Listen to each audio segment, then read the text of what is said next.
আসসালামু আলাইকুম। করোনা নামক এক অচেনা শত্রুর মুখোমুখি সমগ্র মানবজাতি। একেবারেই অপ্রস্তুত মানুষের উপর সর্বশক্তি দিয়ে হামলে পড়ল করোনা। লণ্ডভণ্ড করে দিল মানুষের আভিজাত্য, টলিয়ে দিল শিক্ষাক্ষেত্র, ভেঙে দিল শিক্ষার্থীদের মন। অন্যান্য সেক্টরের তুলনায় স্পর্শকাতর শিক্ষাক্ষেত্রের বর্তমান পরিস্থিতি নিয়ে শিক্ষা বিষয়ক জনপ্রিয় অনলাইন নিউজ পোর্টাল শিক্ষার আলো .com এর ধারাবাহিক লাইভ টক শো শুরু করার প্রারম্ভে সুগভীর কৃতজ্ঞতায় স্মরণ করছি বাঙালি জাতির অতি আপনজন, হাজার বছরের শ্রেষ্ঠ বাঙালি, জাতির জনক বঙ্গবন্ধু শেখ মুজিবুর রহমান সহ সকল বীর সূর্য সন্তানদের, যারা বুকে তাজা রক্ত ঢেলে আমাদের জন্য স্বাধীনতার রক্তিম সূর্য ছিনিয়ে এনে দিয়েছিলেন।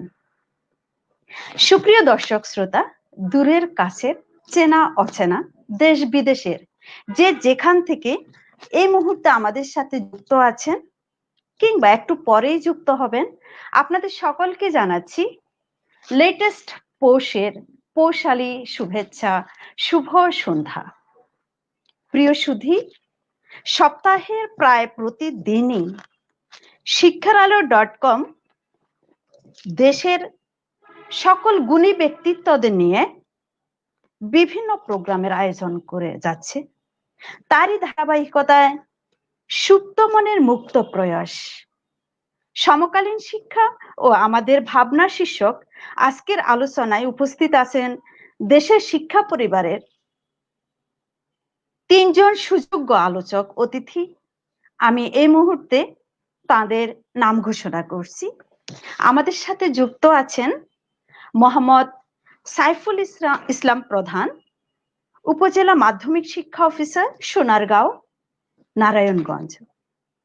আছেন জনাব মীর আবু সালেহ শামসুদ্দিন শিশির, শিক্ষক প্রশিক্ষক ও বিশেষ ভারপ্রাপ্ত কর্মকর্তা, মাউসি, পিএইচডি ফেলো, জাহাঙ্গীরনগর বিশ্ববিদ্যালয়, ঢাকা।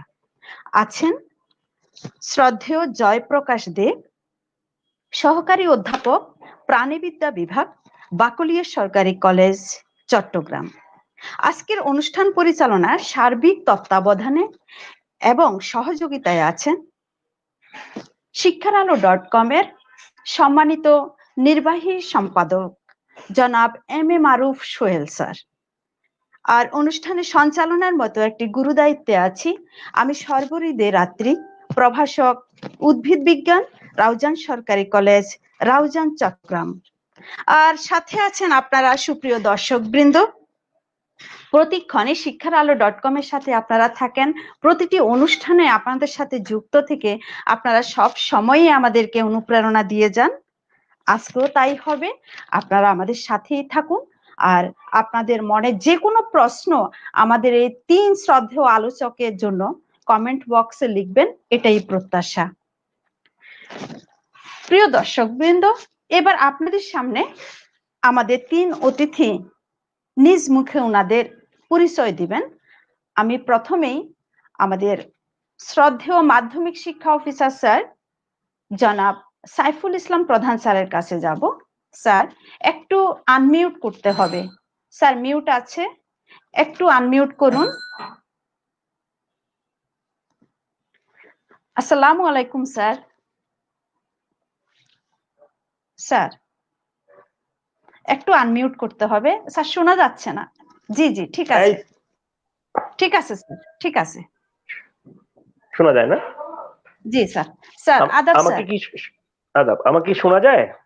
জি স্যার, কেমন আছেন জি, স্যার? আমি ইনশাল্লাহ ভালো আছি। আমি সাইফুল ইসলাম প্রধান, মাধ্যমিক শিক্ষা অফিসার, সোনারগাঁ। আমি আজকের আলোচক বৃন্দ এবং শিক্ষা আলো .com সবাইকে শুভ সন্ধ্যা।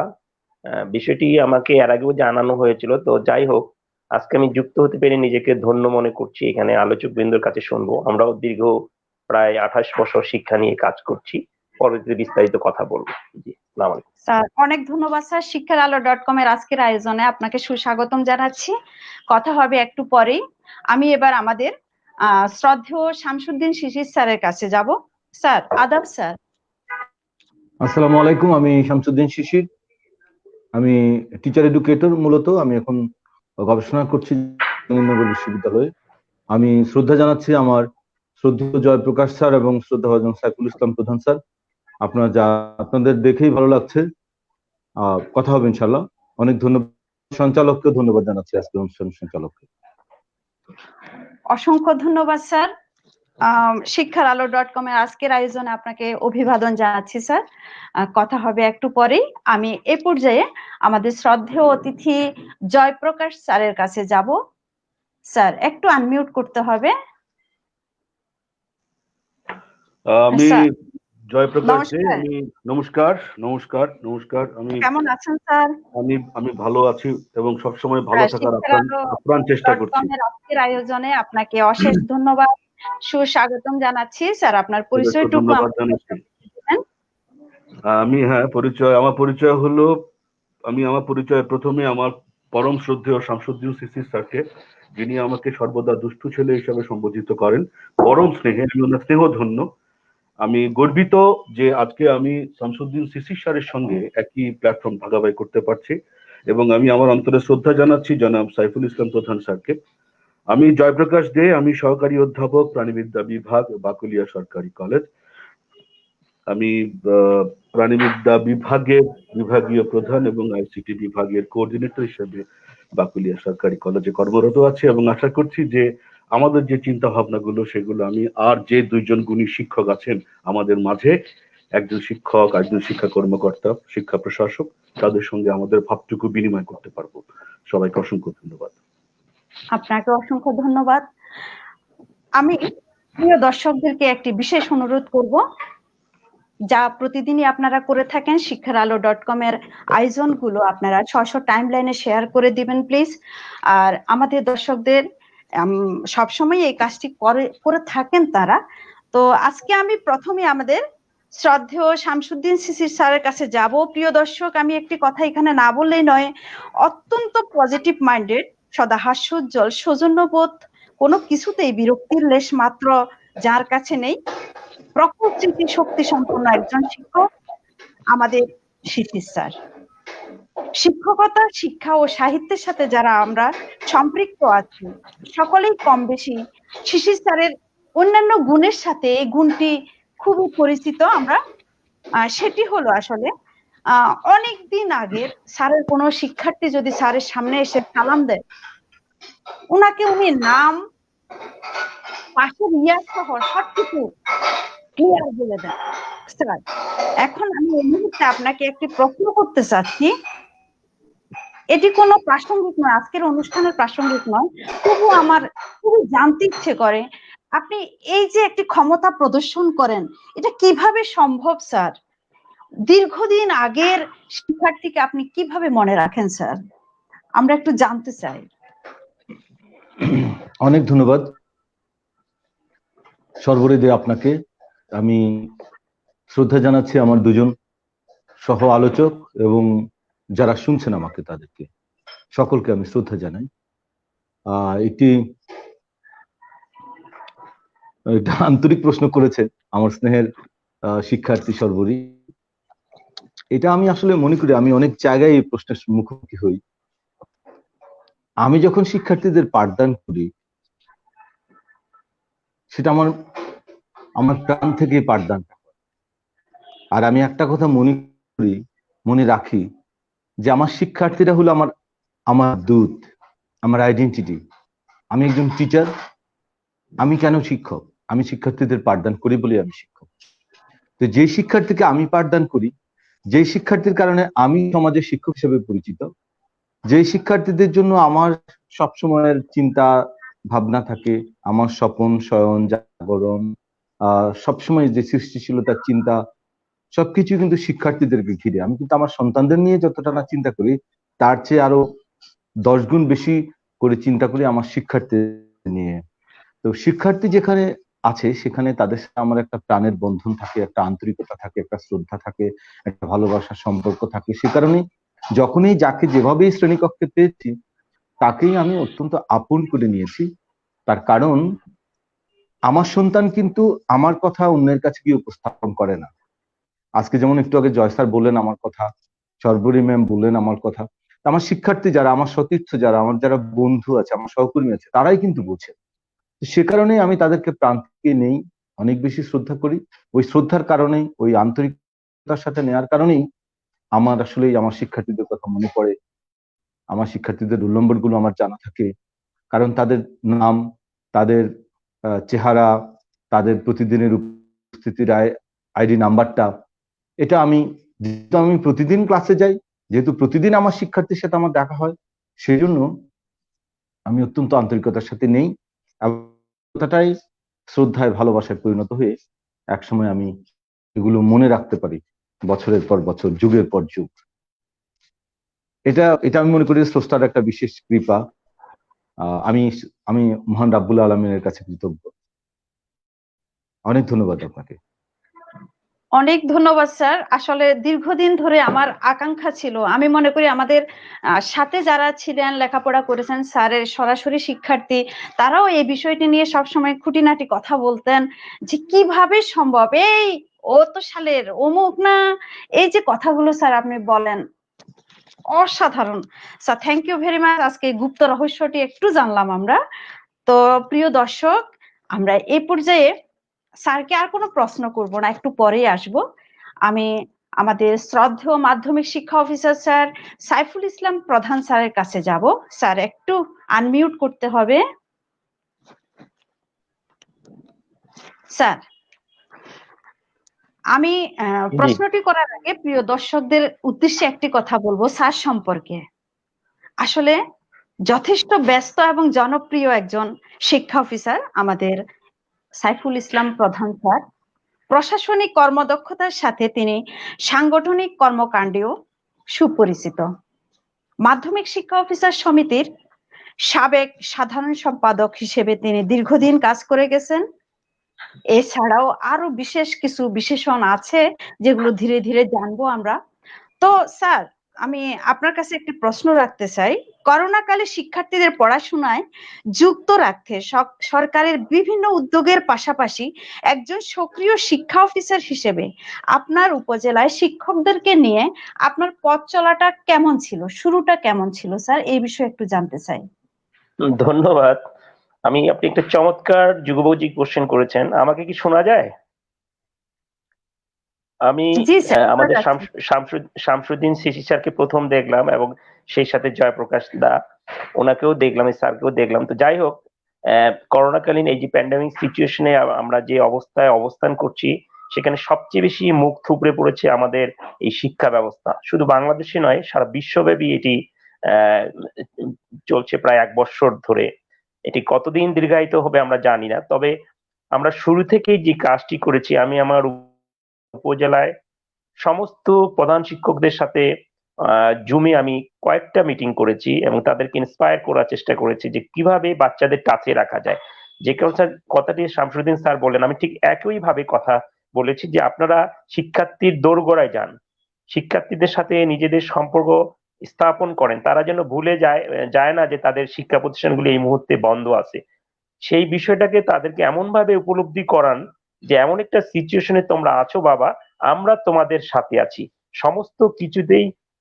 শিক্ষার্থী, সেই সাথে যদি অভিভাবকদেরকে সম্পৃক্ত করা যায়, তাহলে এই যে শিক্ষা কার্যক্রম, এটি তো আসলে একক কোনো বিষয় না।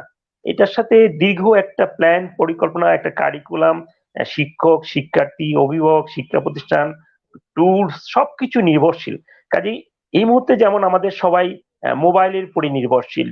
আমরা যে বাচ্চাদেরকে মনে করতাম যে মোবাইল দিলে বাচ্চারা নষ্ট হয়ে যাবে, সেই শিক্ষার্থীর হাতে এখন মোবাইল তুলে দিতে হচ্ছে।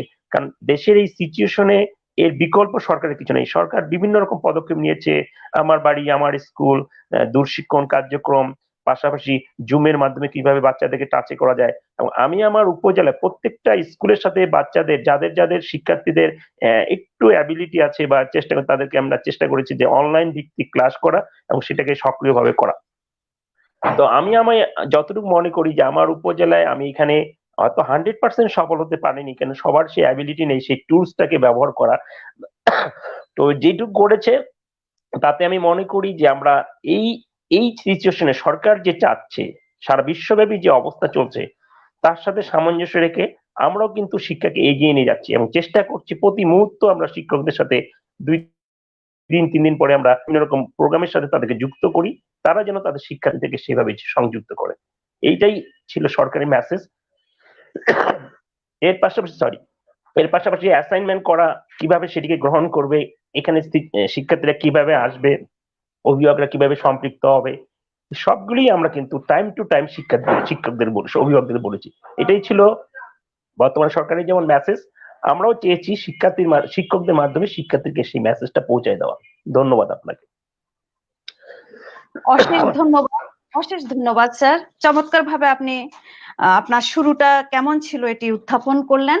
প্রিয় দর্শক, আমরা দেখতে পাচ্ছি স্যার অনেক অসুস্থ, তবুও দেশের টানে দশের টানে আজকের এই প্রোগ্রামে অ্যাড হয়েছেন আমাদের সাথে। তো আমি কৃতজ্ঞতা জ্ঞাপন করছি স্যারকে। তো প্রিয় দর্শক শ্রোতা, আপনারা অনেকে আমাদের সাথে অ্যাড হয়েছেন। আমরা পরবর্তী অতিথিকে প্রশ্ন করার আগে আমি আমাদের প্রিয় দর্শকদের একটু দেখে নিয়ে, শ্রদ্ধেয় আব্দুর রহিম স্যার, নাজমা সুলতানা, মেহেদি হাসান, মোহাম্মদ ইসমাইল রানা, নুরুল মুস্তফা স্যার আছেন, উনি একটি অনুষ্ঠানে আমাদের ছিলেন। স্যার আপনি থাকাতে আমাদের আরো উৎসাহ পাচ্ছি আমরা। তাইফুর রহমান বাইজিদ স্যার আছেন, আয়েশা নিপা, শ্যামল সাহা, নুরুল নবী নূর, ভাস্কর বাবু, মোসাম্মদ হোসনে আরা ম্যাম, রুমানা ফেরদৌস। আচ্ছা, অনেকেই আমাদের সাথে এড হয়েছেন, থাকবেন আশা করি সর্বক্ষণ, যতক্ষণ এই গুণী শিক্ষকরা, গুণী আলোচক বৃন্দ আমাদের সাথে থাকবেন, ততক্ষণ আমাদের সাথে থাকুন, অনুপ্রেরণা দিয়ে যাবেন, এটাই প্রত্যাশা। আমি এই পর্যায়ে আমাদের শ্রদ্ধেয় জয়প্রকাশ স্যারের কাছে যাব। জয়প্রকাশ স্যার, উনার সম্পর্কে যদি বলতে যাই বিশাল এক গল্প হয়ে যাবে, তারপর কিছু একটু বলি, না বললেই নয় সেটা। এটুআই কর্তৃক মনোনীত একজন জেলা অ্যাম্বাসেডর তিনি।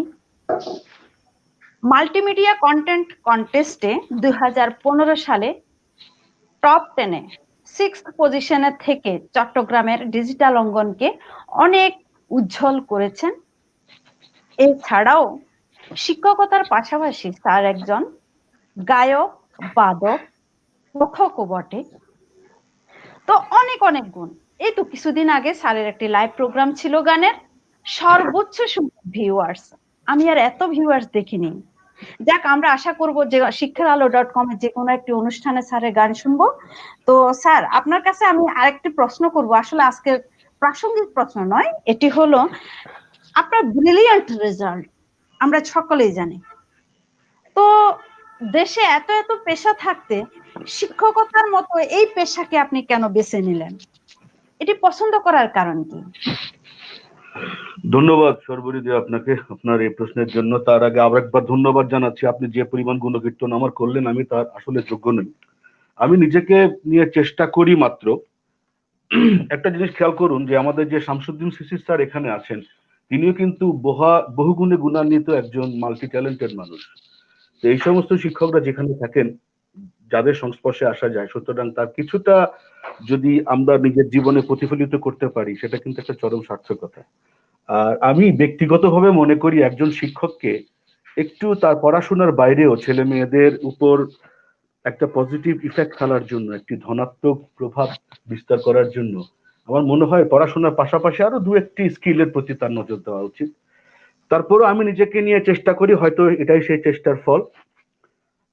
আবারও আমার গুণকীর্তনের জন্য ধন্যবাদ জানাচ্ছি। এরপরে যে প্রশ্নটি, সেটি হলো আমি শিক্ষক হলাম কেন। তার আগে বোধহয় আমার পারিবারিক একটু আবহের পরিচয়টি একটু দেওয়া দরকার। আমার পিতৃকুল এবং মাতৃকুল উভয় দিকেই 95%-এরও অধিক সদস্য শিক্ষক। আমার পিতৃকুল যদি শুরু করি, আমার বাবা এই বিসিএস ক্যাডারের একজন সদস্য ছিলেন। আমার মা চট্টগ্রাম কলেজে শুরু থেকে শেষ পর্যন্ত প্রাণীবিদ্যা বিভাগে শিক্ষকতা করেছেন। আমার পিতৃব্য ডক্টর সুভাষচন্দ্র দে, তিনি পাপুয়া নিউ গিনির ইউনিভার্সিটি অফ টেকনোলজি, একটি বিখ্যাত বিশ্ববিদ্যালয় পৃথিবীর মধ্যে, তার উনি প্রফেসর ছিলেন।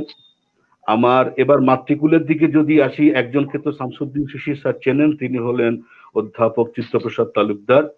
তিনি আমার সম্পর্কে আমার দাদু হন, আমার মার কাকা। আমার নিজের দাদু দিদিমা ওনারা শিক্ষক, আমার মামা মামিরা শিক্ষক, মাসি মেসোরা শিক্ষক অর্থাৎ খালা এবং খালুরা শিক্ষক, আবার পিতৃকুলে অনেক আমার ফুফু এবং ফুফা অর্থাৎ পিসি এবং পিসে মশাই অনেকেই শিক্ষক। সরাসরি শিক্ষকতা না করলেও কেউ কেউ প্রাইভেট টিউশনিও করেছে। সুতরাং ছোটবেলা থেকে নিজের চারপাশে শিক্ষক দেখে দেখে হয়তো বা নিজের অবচেতন মনে শিক্ষকতার প্রতি একটি আকর্ষণ আমার গড়ে উঠেছে। আরো একটি বড় বিষয় হলো, আমি মাস্টার্স শেষ করার পর অর্থাৎ স্নাতকোত্তর ডিগ্রি অর্জন করার পরে আমি অনেক চাকরিতে দেখেছি সেখানে আমি ঠিক শান্তি পাইনি। আমি যখন বিসিএস পরীক্ষার জন্য ফর্ম ফিল আপ করি, আমি একটু বলি, সেটা হলো আমার চয়েস ছিল মাত্র দুটো, একটা হচ্ছে শিক্ষকতা আর একটা হচ্ছে বিসিএস তথ্য। বিসিএস তথ্য হতে যদি সুযোগ পেতাম, আমি অনুষ্ঠান সংগঠক হতাম, হয়তো আমার পোস্টিং হতো কোনো একটি টিভি সেন্টারে বা রেডিও স্টেশনে।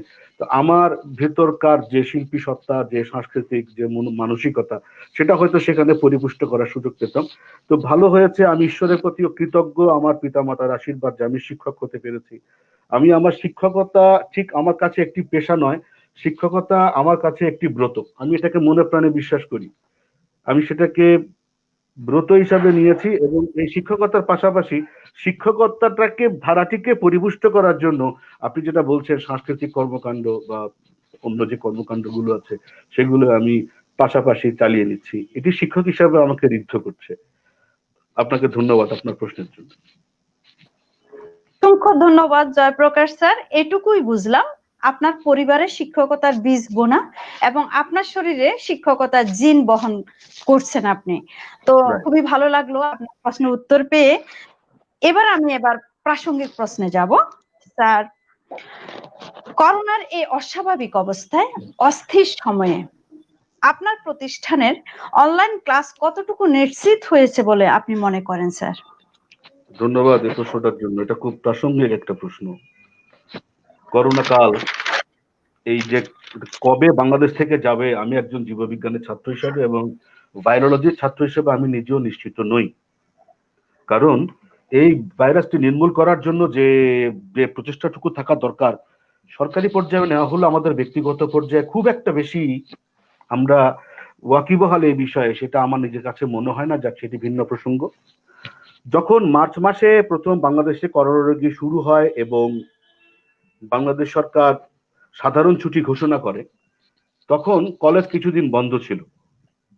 অতঃপর আমি বাকুলিয়া সরকারি কলেজে কর্মরত আছি। আমাদের যিনি অধ্যক্ষ প্রফেসর মোহাম্মদ জসিমউদ্দিন খান স্যার, তিনি একজন অত্যন্ত সৃজনশীল একজন অধ্যক্ষ। উনি প্রথম এই ধারণা দেন যে আমরা কি করতে পারি, আপনারা একটু দেখেন। তো আমরা যারা আইসিটিতে জড়িত আছি আমাদের কলেজে, আমি আব্দুল মান্নান, এই দুজন, তখন আমাদের যে ব্যাপারটা হলো, আমরা স্যারকে বললাম যে জুম অ্যাপের মাধ্যমে আমরা ক্লাসগুলো নিতে পারি এবং আমরা প্রথমে জুম অ্যাপের মাধ্যমে আমরা ক্লাসগুলো নেওয়া যায় কিনা সেই বিষয়ে চিন্তা করতে পারি। অধ্যক্ষ মহোদয় অনুমতি দিলেন, একটি রুটিন কমিটি করা হলো, রুটিন কমিটি করলাম। আমরা যারা কাউন্সিলররা আছি, তারা সেই কাউন্সিলররা আমাদের অধীনে 50 থেকে 60 জন করে ছোট ছোট দলের একটি দল আছে, যারা আমরা কাউন্সিলররা সেই সমস্ত ছাত্রছাত্রীকে আমরা কাউন্সিলিং করি। আমরা তাদের খবর পাঠালাম যে কলেজ ওয়েবসাইটে ক্লাসে রুটিন দেওয়া হয়েছে, তোমরা সবাই ক্লাসে অ্যাটেন্ড করো, ক্লাসে তোমরা যোগদান করো। তো ছেলেরা সেই ক্লাসে যোগদান করলো। আমরা প্রথম সারা খুব একটা পাইনি, পরে আস্তে আস্তে আস্তে আস্তে সেটার সারাটা বৃদ্ধি পেয়েছে। এখন এই কাজটা করতে গিয়ে কিছু কনস্ট্রেইনের মুখোমুখি আমাদের কিন্তু হতে হয়েছে। এটা সম্ভবত বাংলাদেশে সর্বত্রই এই সমস্যাটা হয়েছে, যেটা আমরা সবাই জানি। তারপরে একটু করে বলি, আমরা খেয়াল করলাম যে আমাদের অনেক ছাত্রছাত্রী গ্রামে বাস করে। সেই গ্রামে বাস করার কারণে তাদের অর্থনৈতিক অবস্থা খুব একটা ভালো না। এই করোনা কালের মধ্যে অনেকের পিতামাতার যে উপার্জন সেটি বন্ধ হয়ে গেছে। আমরা যে কোনো একটা প্ল্যাটফর্মে আমার সুযোগ হয়েছিল কথা বলার, আমি মনে করে বললাম যে সরকার কেন বাধ্যতামূলক ভাবে যে ইন্টারনেট প্যাক, সেই ইন্টারনেট প্যাকের দামগুলো কমাচ্ছে না। এই বর্ধিত দাম দিয়ে ইন্টারনেট প্যাক করার সাধ্য কিন্তু আমাদের অনেক ছাত্রছাত্রীর নাই, অনেক অভিভাবকের নাই। একটা মোবাইল ডিভাইস কেনা, একটা স্মার্টফোন কেনার ক্ষমতা অনেকের কাছে নেই। তাহলে আমরা কিন্তু তাদের কাছে পৌঁছাতে পারি নাই। আমরা সফল, আমরা কিছু সংখ্যক ছেলে মেয়েদের কাছ থেকে পৌঁছাতে পেরেছি, কিন্তু একটি বড় অংশের কাছে কিন্তু আমরা পৌঁছাতে পারি নাই। তারপরেও এই সমস্ত বাধা বিপত্তির মধ্যেও আরেকটি ব্যাপার আছে, যাদের কাছে স্মার্ট মোবাইলও আছে, ইন্টারনেট প্যাক কেনার সামর্থ্য আছে, তারা দূরে থাকার কারণে তারা মোবাইল নেটওয়ার্কের তারা বাইরে। আমি এমনও জানি আমার একটি ক্লাস করার জন্য বা স্কুলের কলেজের ক্লাসটি করার জন্য একজন শিক্ষার্থী প্রায় 2-3 কিলোমিটার হেঁটে মোবাইল নেটওয়ার্কের মধ্যে আসে, ক্লাসটা করে, তারপর আবার 2-3 কিলোমিটার ফিরে তার গ্রামের বাড়িতে ফিরে যায়। তো যে ব্যাপারটি ছিল, আমরা কতটুকু সফল, আসলে পুরোপুরি সফল আমরা এটা বলতে পারবো না। তারপরেও আমরা আমাদের অধ্যক্ষ মহোদয় প্রফেসর মোহাম্মদ জসিমউদ্দিন খান স্যারের নেতৃত্বে আমরা এখনো চেষ্টা চালিয়ে যাচ্ছি। যখন আমরা আগে ছিল দ্বাদশ শ্রেণী, এরপর যখন আমাদের কলেজে একাদশ শ্রেণীর ছাত্রছাত্রীরা ভর্তি হয়, তখন আমরা সবাই মিলে সিদ্ধান্ত নিয়ে আমরা একটি পেইড জুম অ্যাপ কিনি, 2টি জুম অ্যাপ কিনি, যেখানে 1000, 2000 ছাত্রছাত্রী ক্লাস করতে পারে। তো আমরা এইভাবে করে আমরা প্রতি মাসে মাসে সেই জুম অ্যাপের যে রিনিউ করা, সেই অ্যাকাউন্টটা রিনিউ করছি, করে আমরা এখনো আমাদের সীমিত সাধ্যের মধ্যে চেষ্টা করে যাচ্ছি। সকলেই জানে, বিশেষ করে শিশির স্যার তো জানেনই, যে বাকুলিয়া সরকারি কলেজ সদ্য সরকারি হওয়া একটি ছোট্ট কলেজ, যার একটি মাত্র ভবন ছাড়া কিচ্ছু নাই, শুধুমাত্র উচ্চ মাধ্যমিক শ্রেণীর ছেলে মেয়েরা সেখানে লেখাপড়া করে। শুধু এই কলেজের তহবিল বলে এখনো সেইভাবে সমৃদ্ধ নয়, যেই তহবিল থেকে আমরা বিভিন্ন খাতে ছেলে মেয়েদের জন্য বিভিন্ন খরচ করতে পারবো।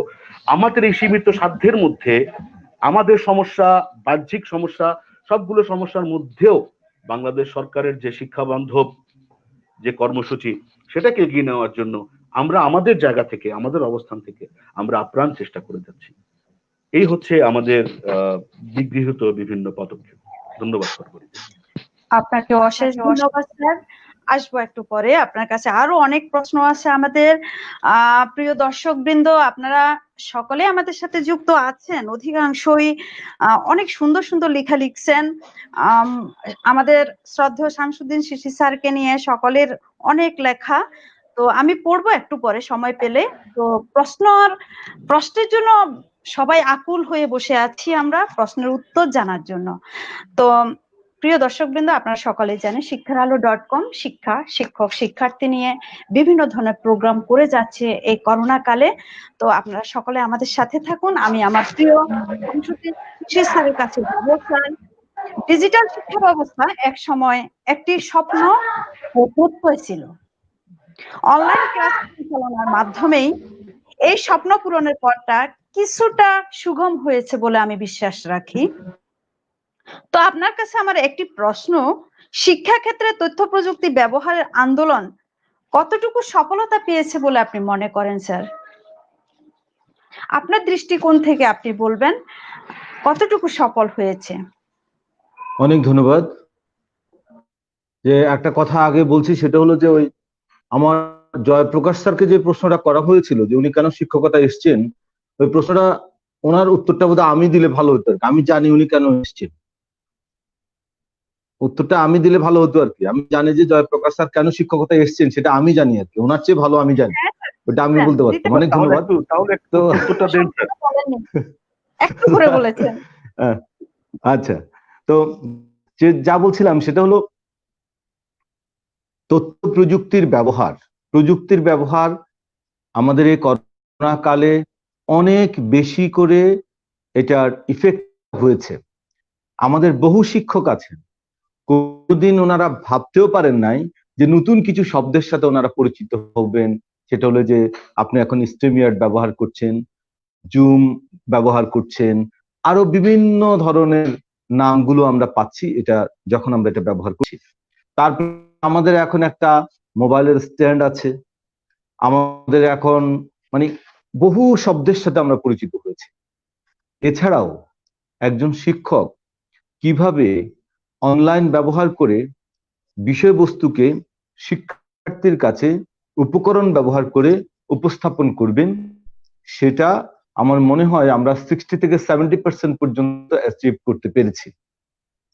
আর বাকিটা হয়তো আমাদের গ্রামগঞ্জের, আমাদের জয়প্রকাশ স্যার বলেছেন যে যেখানে কিছু নেই, যেখানে আমাদের অ্যান্ড্রয়েড ফোন নেই, সেখান পর্যন্ত হয়তো আমরা বুঝতে পারি নাই, তবে চেষ্টা করেছে ওনারা।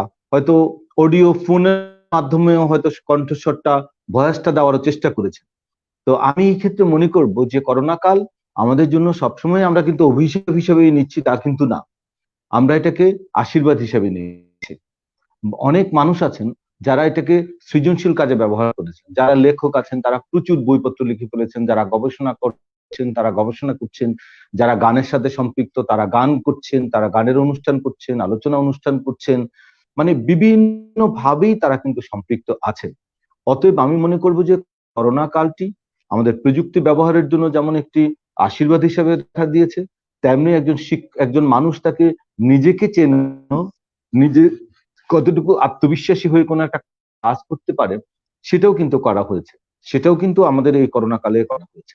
আর আমি মনে করি যে অনেক শিক্ষক আছেন বা শিক্ষার্থী আছেন বা অভিভাবক আছেন, তারা কোনোদিন ভাবতেও পারেন নাই যে আমার শিক্ষার্থীর হাতে একটা ডিভাইস থাকবে এবং শিক্ষার্থীরা যে কোনো সময় যে কোনো বিষয়বস্তু নিয়ে শিক্ষকের সাথে আলোচনা করবেন এবং প্রতিদিনই দেখা যাবে একটা দুটা বা তিনটা ক্লাসে তারা অ্যাটেন্ড করছেন, সেটা কি বিশ্ববিদ্যালয়ের শিক্ষার্থী, সেটা প্রাইমারি স্কুলের শিক্ষার্থী, সেটা কি মাদ্রাসার শিক্ষার্থী নাকি মাধ্যমিক পর্যায়ে অথবা উচ্চ মাধ্যমিক পর্যায়ে, সে বিবেচনার মানে সেই চিন্তাটাও করা হয়নি। আমার জয়প্রকাশ স্যার যেমন করে বলেছেন যে আমাদের যে জসিমউদ্দিন খান স্যার আছেন, আমি কিন্তু জানি যে উনি ওই করোনা কালের পরপরে, মানে এটা শুরু হওয়ার পরপরেই কিন্তু প্রতিদিনই ওনাদের সাথে একটা কনভারসেশন শুরু হয়েছে এবং জয়প্রকাশ স্যার এখানে ভাইটাল রোল প্লে করেছেন, যেহেতু উনি basically is man of ICT, সে কারণে আর কি।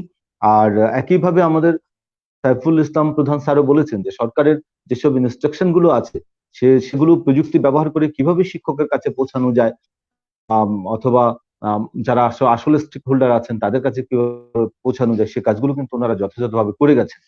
তা আমি মনে করি যে অবশ্যই শিক্ষকরা এতে উপকৃত হয়েছেন। শিক্ষকদের জায়গায় থেকে তারা ঘরে বসেও শিক্ষার্থীদের সাথে যোগাযোগ রাখার চেষ্টা করেছেন, প্রতিষ্ঠান প্রধানের সাথে যোগাযোগ রাখার চেষ্টা করেছেন, অন্য কলিগদের সাথে যোগাযোগ রেখেছেন এবং পরিচালনা পর্ষদের মেম্বারদের সাথে যোগাযোগ রেখেছেন। আর এটাও সত্য যে আমরা যারা শিক্ষকতার মতো পেশায় সম্পৃক্ত আছি, আমরা কিন্তু সবাই স্কুলে যাচ্ছি, কলেজে যাচ্ছি, প্রতিদিন বন্ধ যদিও ঘোষণা করা হচ্ছে, বন্ধগুলো আসলে আমাদের শিক্ষার্থীদের জন্য, আমাদের শিক্ষকদের জন্য কিন্তু না। আমরা প্রতিদিনে লেসন তৈরি করতেছি, আমরা প্রতিদিনে কিন্তু পাঠ্য উপস্থাপন করছি। আমি জানি না আমাদের জয়প্রকাশ স্যার আমার সাথে একমত হবেন কিনা। তো এটা বলবো সবশেষে যে আমাদের শিক্ষকরা আধুনিক হয়েছেন, সারা পৃথিবীর যারা প্রযুক্তি ব্যবহারকারী শিক্ষক আছেন তাদের সাথে প্রতিযোগিতায় অংশগ্রহণ করার মতো যে আত্মবিশ্বাস, সেটা কিন্তু আমাদের শিক্ষকরা অর্জন করতে পেরেছেন। আমি মনে করি এটা অভিশাপ নয়, এটা আশীর্বাদ হিসেবে আমাদের আসছে। আমরা প্রযুক্তির ব্যবহারকে আর কখনো ভয় পাবো না। প্রযুক্তির ব্যবহার যে শিক্ষকরা বা বাংলাদেশ এগিয়ে গেছে, এটা অনেকটা মডেল হিসেবে পৃথিবীর কাছে উপস্থাপিত হতে পারে। ধন্যবাদ সঞ্চালক আপনাকে। অসংখ্য ধন্যবাদ স্যার, চমৎকার ভাবে বললেন আপনি। আসলে হ্যাঁ, আমরা শিক্ষক, আমরা প্রাথমিক হই, মাধ্যমিক, কলেজ কিংবা বিশ্ববিদ্যালয়ের শিক্ষক হই, সকলে এই করোনা কালে আমাদের শিক্ষার্থীদের জন্যই কাজ করে যাচ্ছি এবং নিজেদেরকে অনেক বেশি সমৃদ্ধ করেছি ডিজিটাল জগতে, এটি না বললেই নয়। আর এই শিক্ষকদেরকে আসলে স্বীকৃতি স্বরূপ শিক্ষারআলো.com একটি সনদ দেওয়ার ব্যবস্থা করেছে, প্রায় 1000 শিক্ষককে দিচ্ছেন। শিক্ষকরা কিছুই চান না, শুধু একটু স্বীকৃতি। ওই স্বীকৃতি পেলে উনাদের কাজের উদ্যমতা কয়েকশো গুণ বেড়ে যায়। এটি শিক্ষারআলো.com করে যাচ্ছে, সকলকে সনদ দিয়ে যাচ্ছেন। প্রিয় দর্শক বৃন্দ, আপনারা অনেকে আমাদের সাথে যুক্ত হয়েছেন। সৈয়দ ইসমাইল বাপ্পি, শিশির স্যারের গুণে গুণ কীর্তনে মুগ্ধ উনি। স্যার আমি আর কি বলবো, আমি তো প্রথমেই বলেছি আমাদের শিশির স্যার গুণে গুণান্বিত একজন মানুষ। তো আরো অনেকে লিখেছেন, আসবো একটু পরে। শ্রদ্ধেয় মোয়াজ্জেম হোসেন স্যার বলেছেন, আমার প্রিয় উপজেলা মাধ্যমিক শিক্ষা অফিসার জনাব সাইফুল ইসলাম প্রধান স্যার। মোয়াজ্জেম হোসেন স্যার, আপনার জন্য বলি, আপনার শুধু প্রিয় না, আমাদের সকলের প্রিয় আমাদের সাইফুল ইসলাম প্রধান স্যার। ওনার সম্পর্কে অনেক কিছু আমরা জানি। স্যার একটু আনমিউট করতে হবে। এবার আপনার কাছে আমি একটি প্রশ্ন নিয়ে যাব। স্যার, মহামারীর ভিতরে আরো একটি নতুন বছর শুরু হয়ে গেল।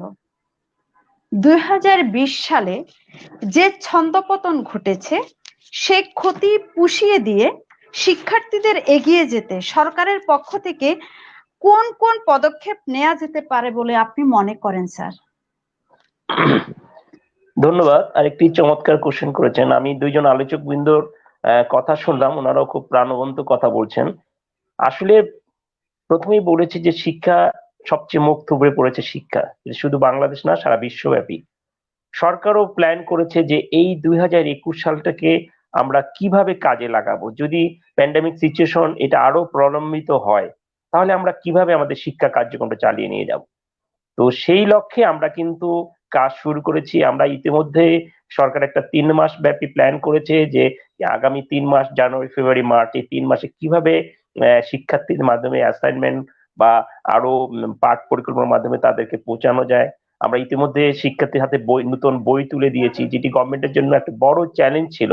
এবার কিন্তু সবাই ভেবেছিল যে আমরা হয়তো বছরের শুরুতে বই দিতে পারবো না। বইটি কিভাবে ডিসবার্স করা হবে সেটাও যেন কোনো ধরনের জ্যাম সৃষ্টি না হয় বা কোনো ধরনের পরিবেশ বা শিক্ষার্থীর মধ্যে না, সেভাবে আমরা ক্লাস ওয়াইজ 3 দিন করে বই দেওয়ার সিদ্ধান্ত নিয়েছি এবং বইগুলি আমরা দিচ্ছি। তো আমি যেটা মনে করি প্রচুর শিক্ষার্থীরাও এখন বুঝে ফেলেছে, যেটি আমাদের আমাদের শামসুদ্দিন স্যার বললেন যে আসলে টুলস এবং যে মোবাইল বা অ্যাপস যেগুলি কিনা আসলে সবার জন্য সাধ্য বা কঠিন। যদি সরকার এই ক্ষেত্রে আরেকটু বিশেষ করে বাচ্চাদের জন্য যদি যারা ডেটা কিনে বা এটা যদি আরেকটু কম মূল্যে দেওয়া যায়, সেক্ষেত্রে যদি কোম্পানিগুলির সাথে যারা গ্রামীণ ফোন বা রবি বা চুক্তি করে, তাহলে আরো বাচ্চারা উপকৃত হবে, কারণ যারা খুব মিনিমাম খরচে যেন তারা এগুলি ব্যবহার করতে পারে। তো আমি মনে করি সরকার এগুলি নিয়ে ভাবছে যে যদি এটা প্রলম্বিত হয়, শিক্ষার্থীদের মাঝে যেন সেই টুলস গুলি সরবরাহ বা সেগুলি দিয়ে যেন তারা কাজ করতে পারে। আর সাথে সাথে অনলাইন বেসড এক্সাম, অনেকগুলি স্কুল কিন্তু নিজস্ব উদ্যোগেই শিক্ষার্থীর মাধ্যমে অনলাইন স্কুলে পরীক্ষা নিচ্ছে এবং তারা বেশ ভালো। আমার সোনারগাঁও প্রায় 7-8টা স্কুল, সবগুলি না, তারা কিন্তু অনলাইনে কোশ্চেন করছে, তারা সেভাবে প্রশ্ন নিচ্ছে এবং আমরাও দেখেছি, আমরাও বেশ কিছু প্রোগ্রাম সরকারি করেছি, কিছু বিজ্ঞান কুইজ করেছি, সমস্ত কিছু অনলাইন। এবং দেখেছি যে এখানে যে আশীর্বাদ, যে কথাটি আমাদের শিশির স্যার বললেন, যে এটা আসলে এক ধরনের আশীর্বাদও মনে করব, যে প্রযুক্তির সাথে নিজেকে সম্পৃক্ত করা। এই যে প্রযুক্তির সাথে সম্পৃক্ত করে কিভাবে ছোট ছোট শিক্ষার্থীরা, আজকে যেমন আমি এখানে ঢুকতে গিয়ে আমি নিজে একটু হোঁচট খেলাম, আমার মেয়েকে বললাম মা এটা আবার ঠিক করে দাও তো, সে বলল তাড়াতাড়ি বলো বাবা। সে আমার ছোট মেয়ে কুই আমাকে মনে হয় সময় দিল না, সে আমাকে বললো এই যে নাও তোমারটা হয়ে গেছে, তুমি ঢুকো। আসলে আমরা দেখেছি যে আমরা যেটাকে ভয় পাই বা ফোবিয়া মনে করি, মনে করি এটা কিভাবে করব, কিন্তু দেখি বাচ্চারা এত বেশি অ্যাডভান্স, এত বেশি। তো আমি এই জন্যই মনে করব যে আমাদের দেশের সন্তানরা কিন্তু এটা আমাদের ভবিষ্যৎ। সরকার যে প্ল্যান করছে যে 41 সালে আমরা উন্নত বিশ্ব হব, 31 সালে আমরা মধ্যম আয়ের পূর্ণ দেশ হব, সেগুলি কিন্তু স্বপ্ন কিন্তু আমাদের এই শিক্ষার্থীরা, এই যারা আজকে ওরা কিন্তু উন্নত বিশ্বের নাগরিক হবে। এই কথাটা আমাদের মনে রাখতে হবে যে শিক্ষার্থীদের নিয়ে আমরা ক্লাস করছি, যাদেরকে আমরা পাঠদান করাচ্ছি বা যাদের নিয়ে আমরা ভাবছি, তারাই কিন্তু উন্নত বিশ্বের নাগরিক হবে।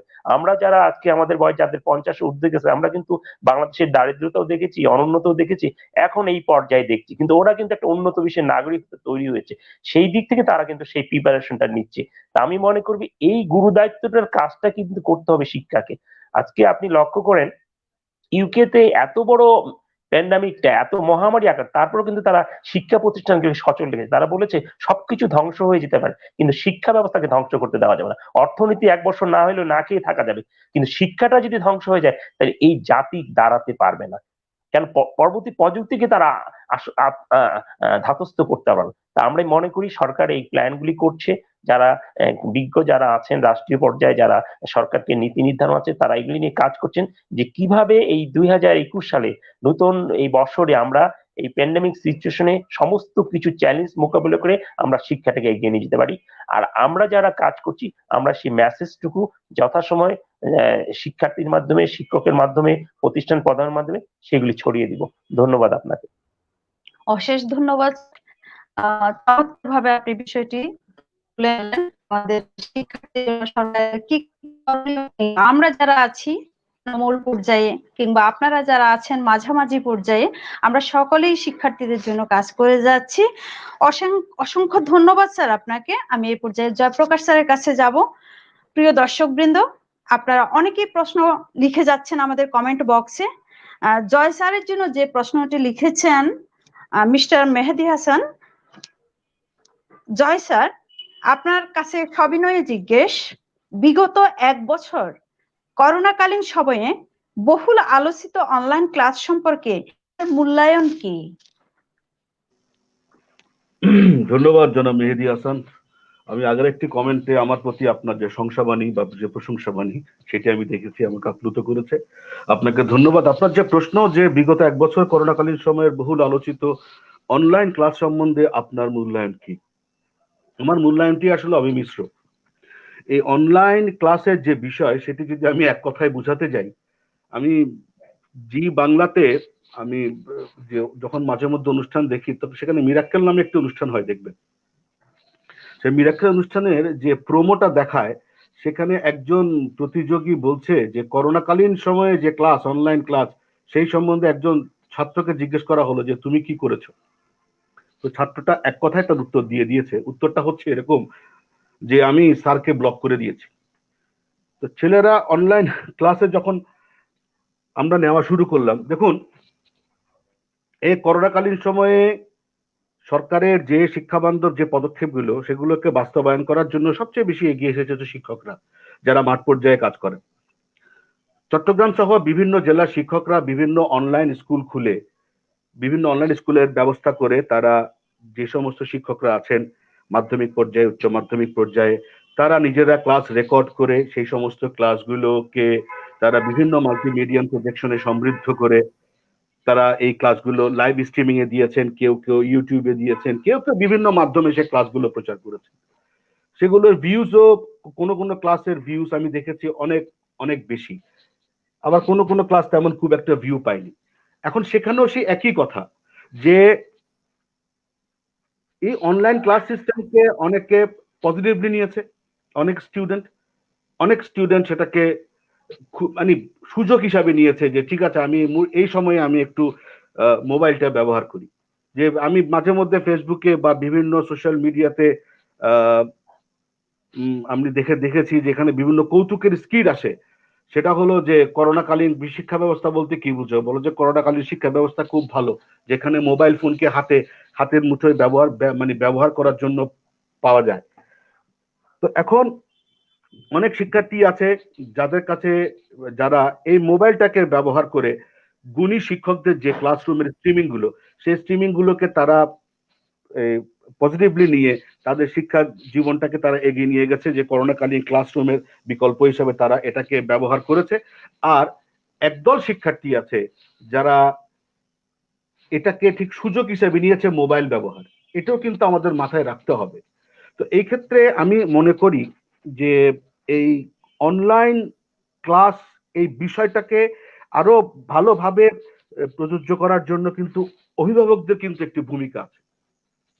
অভিভাবকদের ভূমিকা যদি এখানে পারফেক্টলি হয়, তাহলে আমার মনে হয় যে এই অনলাইন ক্লাস সিস্টেমটা অনেক বেশি ফলপ্রসূ হবে। কিভাবে? আমি যদি জানি যে আমার ছেলেটা বা মেয়েটা অনলাইন ক্লাসের মধ্যে আছে এখন, সুতরাং আমার যদি সেখানে তদারকি থাকে যে আমার ছেলেটা মেয়েটা কি ক্লাস করছে নাকি ক্লাসটাকে অন রেখে সে অন্য ট্যাবে গিয়ে অন্য কিছু করছে, সেটা যদি আমরা ঠিক মতো নজর রাখি, আমার ধারণা এটাকে আরো বেশি ফলপ্রসূ করা যাবে। মুখে বলছি বটে, কিন্তু সেখানেও আরেকটি বাস্তব সমস্যা আছে। আমাদের পিতা মাতাদেরকে, মানে আমাদের অভিভাবকদেরকে তো জীবনের টানে, জীবিকার টানে তো বাইরে বের হতে হয়। একটা ছেলেকে বা মেয়েকে তো 24 ঘন্টা কোনোভাবেই পাহারা দেওয়া সম্ভব না।